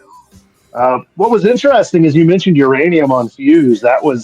Fuse actually used to show a ton of metal in comparison to the alternatives, and then, I guess they found out where the money was and slowly started showing more pop stuff, and then now they just show reruns of Martin. You know how I would find bands? I would go to concerts and see other T-shirts. Well, okay. Yeah. There you go. I would think, oh, that looks like a fun band. Or you just talk to people. There were two ways. Go to record stores and hang out in them. I'll tell you, if you're like, say something nice or I'm going to quit the show. Sure, here we go. I do miss record stores. But not because I miss physical media, because it was one of those places to go that was a place to socialize. Right. And it was all about music. Yeah. I mean, this is still going. We have still like another 2 minutes left. I was like, all right, the music's over. I can just tell my story in peace. Like, nope, we still got shit going on. No, here. there's something. Oh, there it is. Fucking. It got me just a little. Paranormal activity right there. Yep. But yeah, like I would go on a Saturday night. Me and Chuck, Chuck, where are you? We would go to 7-Eleven, get the perfect Slurpee. That's what you called her? Yes. We would go to Slurpee. And then we would go to Tower Records because it was open all night long. And we would just like hang out in the listening stations. And then, back when, putting a bunch of rings in your face was a little, was avant-garde, a little anti-authorian punk rock. Not every fucking TikToker chick has a fucking nose ring now. I'm so bitter these days. So angry at people. But it's okay. Those are usually the women I go after. Well, now you can't avoid them. Now, I have 2 law degrees and a doctorate degree, and I have a fucking bone through my nose. Wait, when did she become a Samoan? And a zillion tattoos across my face. Once it's Cody Rhodes. Oh God. But Anyway, we go to the Tower Records, and you would talk to the people that worked there, and they were fairly knowledgeable about music and movies, and you just like talk to them. You're like, hey, what are you into? And and they would, and they'd be like, oh, you seem like a cool person. Here, why don't if you like this, maybe you'll like that, and they would steer you to stuff. Real quick, Hellizabeth is another typical Lordi song, both lyrically and musically. It's styled in the vein of a horror film storyboard about a woman's ghost house haunting experience. Musically, I think the main wow moment is weirdly progressive beginning of the song. It stems from the childhood memories of trying to learn to play an instrument. It's actually just the vocal melody of the verse being played in the style of a 9-year-old, with the whole band playing the same thing in unison and nothing in between. All right. What? That's actually a quote from Mr. Lordi. All right, then. Oh, I actually really dug the bass line, by the way. That was a funky ass bass line they had going on. Yeah. Just to kind of finish up, like, going to Tower Records is where I would learn about music. And then, as we got older, like I had a friend that worked, same friend, Chuck, worked for a music label. And so he would like bring me samples, like little singles and stuff like that. So, but going to concerts, being a part of a community, going to concerts, going to record stores, that's how I got really deep into music. And I will tell you, that's not an experience my kids are going to have. Oh, because if you really want me to complain about something and be on your side, the lack of social places to hang out, the lack of communities is really going to negatively impact the culture. It already is. Like you tell your kids go outside, go play, and they're like, where, with what? And I realize that's like not the same thing, but it goes to a bigger point that I'm trying to make. When I was a kid, and I'm talking like high school and college, and I had a little bit of freedom, I could go places with my car, or I had friends with cars, and we could go places. You didn't just go get food. You didn't just go to 7-Eleven. You went to the comic book store, where there were people, and you could talk to them, and you were part of the comic book community. You would go to the record store. There used to be places where you could buy VHS tapes, or DVDs. And again, there were people who were movie experts. Do you realize that the only sense of community we have now is this fucking thing? Yep. Like, you get online, you start a fucking stupid podcast, and that's it. That's your community. There's nowhere to go anymore. Everyone just does what we're doing. We're sitting at a fucking desk, or on the floor or in a closet where Recoup is apparently, and you talk to people who you talk to. I'm on my living room couch. It's because I lost my camera on my laptop broke. Your cat occasionally comes in and knocks your fucking phone over. Pay attention to me. But you know what I'm saying, Jesse? I'm gonna give you the last word here. No, I get it. I really do. I watch as my kids, Caleb, now that he's 14, 15, Mongo, he's constantly, going over to somebody's house or having school is that for these kids. I mean, right. That's essentially what it is. Now, my youngest, though, this is Gen Alpha, I believe. He is 11 years old, and we bought him a Quest, a Meta Quest.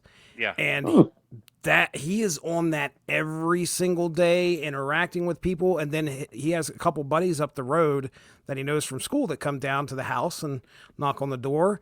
And Colton would rather not go outside and play. He's just like, nope, I'm not feeling too well.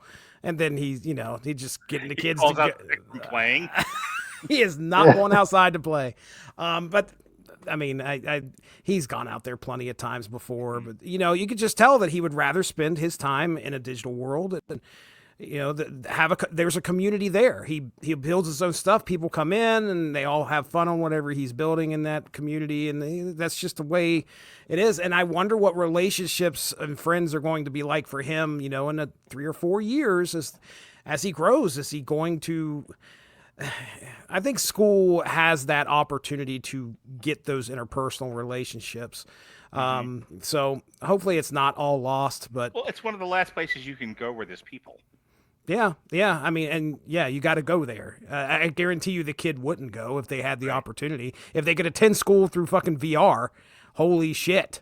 Nobody, there I would be mean, no schools. It's coming. Our it's our yeah. fearless leader just got rid of the Department of Education, and I've been talking to the X about it. Like, it's only a matter of time before public schools will think of the past. You're right. They're That's going to be crazy. Is it? like a charter or like a magnet or something. I But wish like I could get Yeah. into another old-fashioned warehouse public Weak, schools are going to be gone. 2 hour weak discussion. minds, strong backs, baby. Sorry, go We ahead, could do Jesse. it. I was just gonna say we could do another 2 hour discussion on how AI is just going to replace.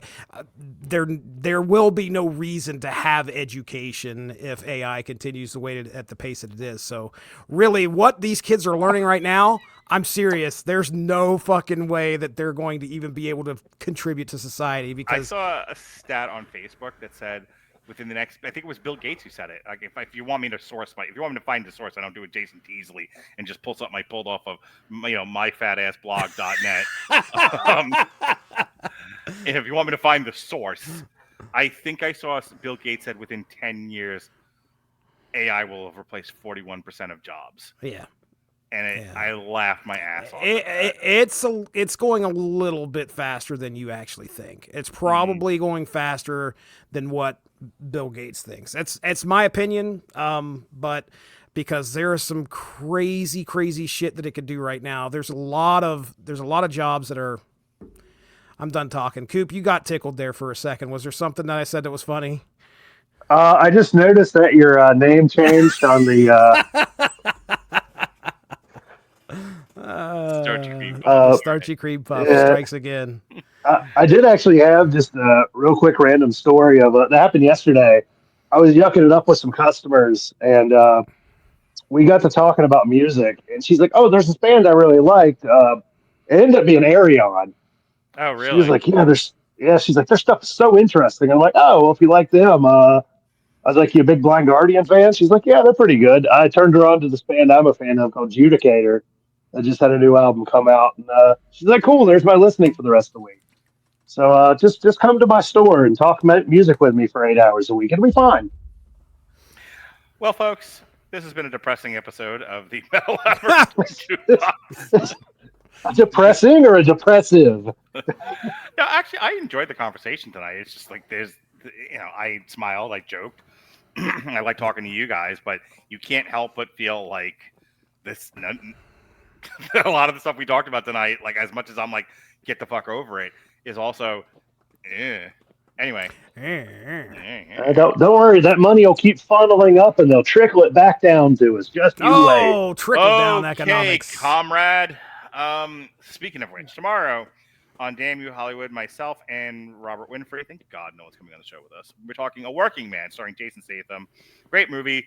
I'll gush about it tomorrow. Robert will probably hate it just because he hates everything I like. But I rather enjoyed it, so I'll be looking forward to talking about that. I don't have any other shows this week. However, I will be on Movies That Don't Suck and Some That Do. We'll be talking Death of a Unicorn and Black Bag. And then I lied. I will be doing an Indie-Cider show late Friday night with Harry Broadhurst. We were going to be doing St. Louis Anarchy, Gateway Anarchy, but apparently their replay option is not available for a few months on IWTV. So we switch gears. We're going to do House of Glory, City of Dreams 2025 that features Mercedes Monet. You might remember her. She was Sasha Banks once upon a time. Last week, Jesse and I did a sessions. We did Captain America Shield, Chain of Custody. I talked Snow White. I never have to talk about it again. Thank fucking God. On Thursday. Was it that bad? Yes. On Thursday, well, the conversation around it's even worse. Gotcha. But this past Thursday, I just had the most loveliest time. Just what a delight. God, it's so nice to enjoy podcasting every once in a while. I had on Shay Tate. And Shay Tate and I talked musicals. We talked Mean Girls, the musical. We talked Waitress, the musical, and Legally Blonde, the musical. And she was just absolutely wonderful. A great conversation. Gosh, I wish all my podcasts were that good. So check that out. Even though anyone listening to this is just like fucking musicals, go fuck yourself. Look, we had a very nice time. She's very knowledgeable about it, being a theater person herself. You'll see backstage stuff, and she had some really interesting insights. So, I teased her. I was like, not like when she came on for the Meg 2, and she was like, "It was a movie." Can I go now? Oh boy.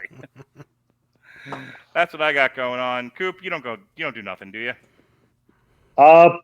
No. I mean, really, like, I was actually talking about this with a friend the other day. I really need to just take all this media I'm consuming and put out actual content that I would like to hear myself. But I don't know. Support your local sports franchises. There you go. Or go watch the Savannah Bananas. They stream all their games on YouTube. We will be back May 18th for Crowbot Obsidian. I love me some Crowbot. That's going to be fun. So that's that. When's Bloodywood? When is Bloodywood? Good question. Bloodywood will be... Oh, that's still Crowbot. Bloodywood will be a podcast. Bloodywood will be... Oh my God. Why do you ask me questions that I don't know answers to? Go to that search bar, put Bloodywood in there, mark on the calendar. Go ahead. It's all right. You can do it. You can find it real quick. July 27th. There Bloodywood, you go. New Delhi. Okay. Spelled N-U. Oh, yes. Boy. Count me in.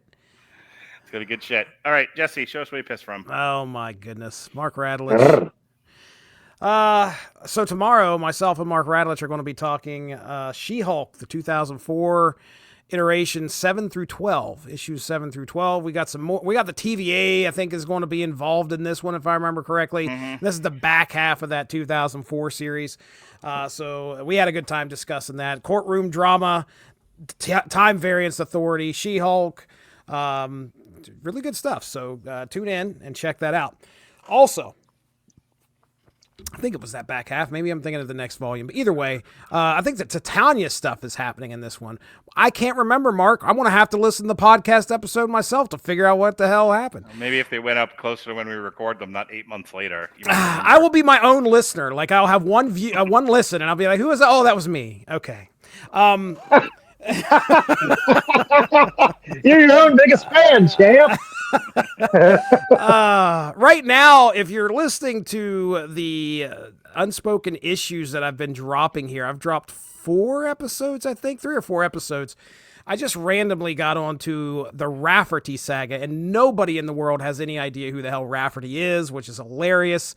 So if you're an Ultraverse fan, you may want to check it out because it is a saga that happened right before Marvel acquired Malibu, and it's a fairly interesting story. I had a good time talking about it, and Chris Armstrong came on, and we finished out the final issue of Firearm together. We talked about that, and that should be airing within a couple days.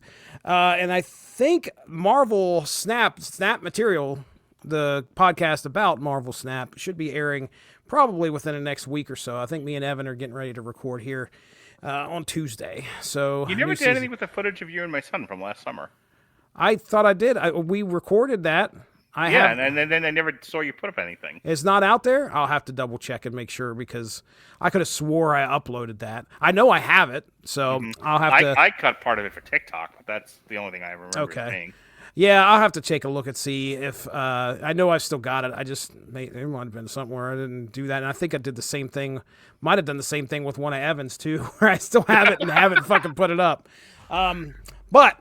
check that out. That, I think, is... Oh, yeah, I love the YouTube, by the way. The YouTube has been getting me some views. I've been taking some clips from some of our podcasts and putting them out there, along with images to follow along with the words. And it's crazy how a podcast, an audio podcast, and a visual component coming together will get you, like, over 100 views, almost close to 200. Yeah, when I cut the bit of... When I cut the argument over the chain of custody Captain America's shield, I made sure I put pictures with it. Yeah. Let me tell you, it's a big world of difference. Let me tell you, I'm because I'm angry and bitter and I hate everyone. I found the new YouTube channel called MHOD, and it's all 10 to 20 minutes of stitched together clips of like other people's TikToks and shit. Okay.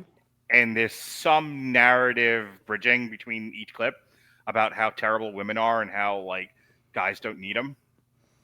That's where my head's at these days. I was going to say, this sounds like it's right up your alley. Your algorithm is really getting fine-tuned here. But it's the laziest fucking content. Because even my son was like... even my son was like, "What the fuck is this?" Like he is like, "This is what you listen to now?" And I'm like, "Yeah, I'm not happy. I've found my home. I've Yeah. found my people. This is kind of like listening to the old gag reels, you know. Throw happy. those comments in there. Yeah, and he was like, "This is the laziest thing I've ever." Like this guy says 2 or 3 lines, and then it's like you're into the next fucking full length clip. You know, like he's like, I was listening to one on the way home tonight, and it was a bunch of clips of women taking their guy to court, and like the judge being like, "You don't live with the child, you don't get child support, psycho." And then it was like, "And this is what women do." And then into like the next clip. How many views? Tell me how many views. Okay, hang on, let me pull this up real quick. I'm really curious because bro's probably pulling them in. It's like my new favorite. He knows his thing, audience. He knows his audience. Mark Radulich and the crew. He knows what he's doing. Okay, so a 13-minute video entitled "Single Events Tragedy: Men Refuse to Attend and Women Are Furious." 17,000 views. Dude. Oh, And there's ads. I mean, he's putting ads, right?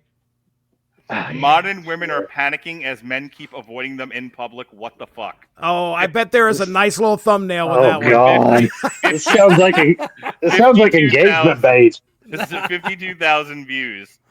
Yeah. I mean, some of them are Jesus. less than that. Like I'm reading like the really high ones. What Needs really happened to marriage? 37,000. Yeah. That's all. Oh, this is the best.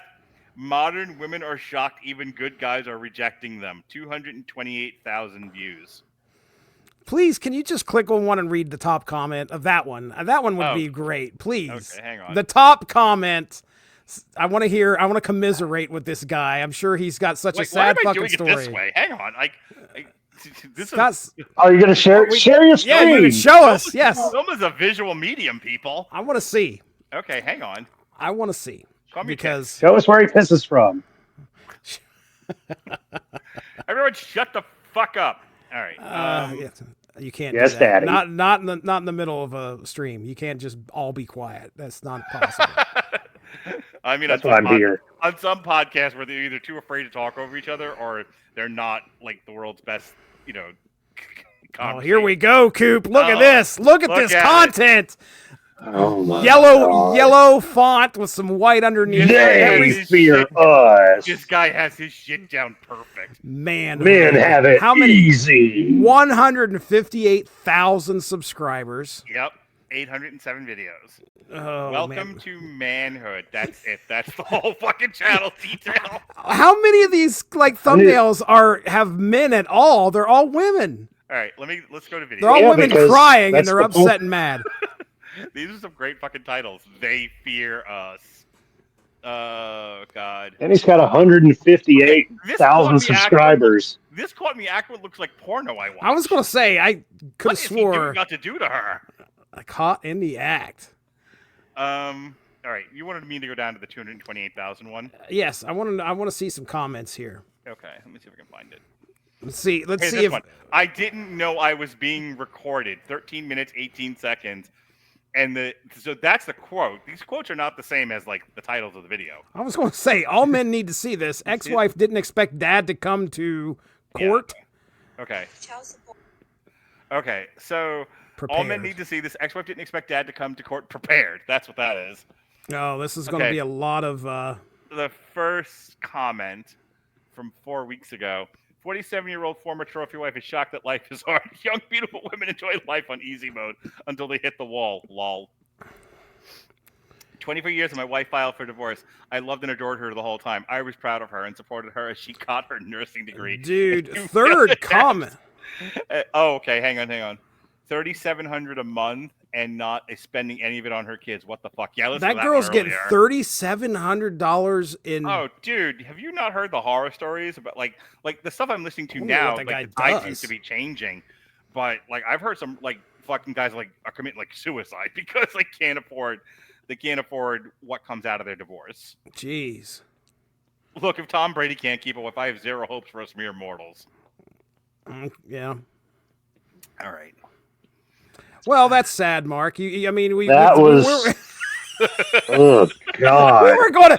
We were, you said it was a pretty dour show, and we just ended it right on the most sour note of Ugh. all. Oh no, I'm in a great mood now. Oh yeah. Man, you got like the notifications. Ring that bell. Let's like and subscribe. And Mark Like and Radden's like, come on. When's subscribe. he gonna? I need a new video. I need a new We need to manhood work on video. I hope I end up on the like angry man.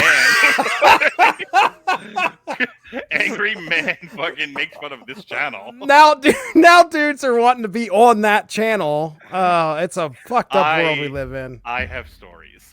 Gosh. We need to work on our YouTuber faces, guys. Oh yeah.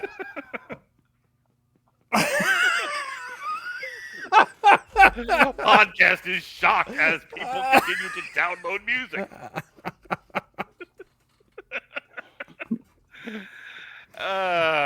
This is fun. All right. Funny stuff. Anything else, Jesse? That's all I got. Fantastic. That was during his plugs. I forgot all about it. All right, well, folks, this has just been a delight for Starchy Cream Puff, for Coop, who just realized what a shit show his dating life is.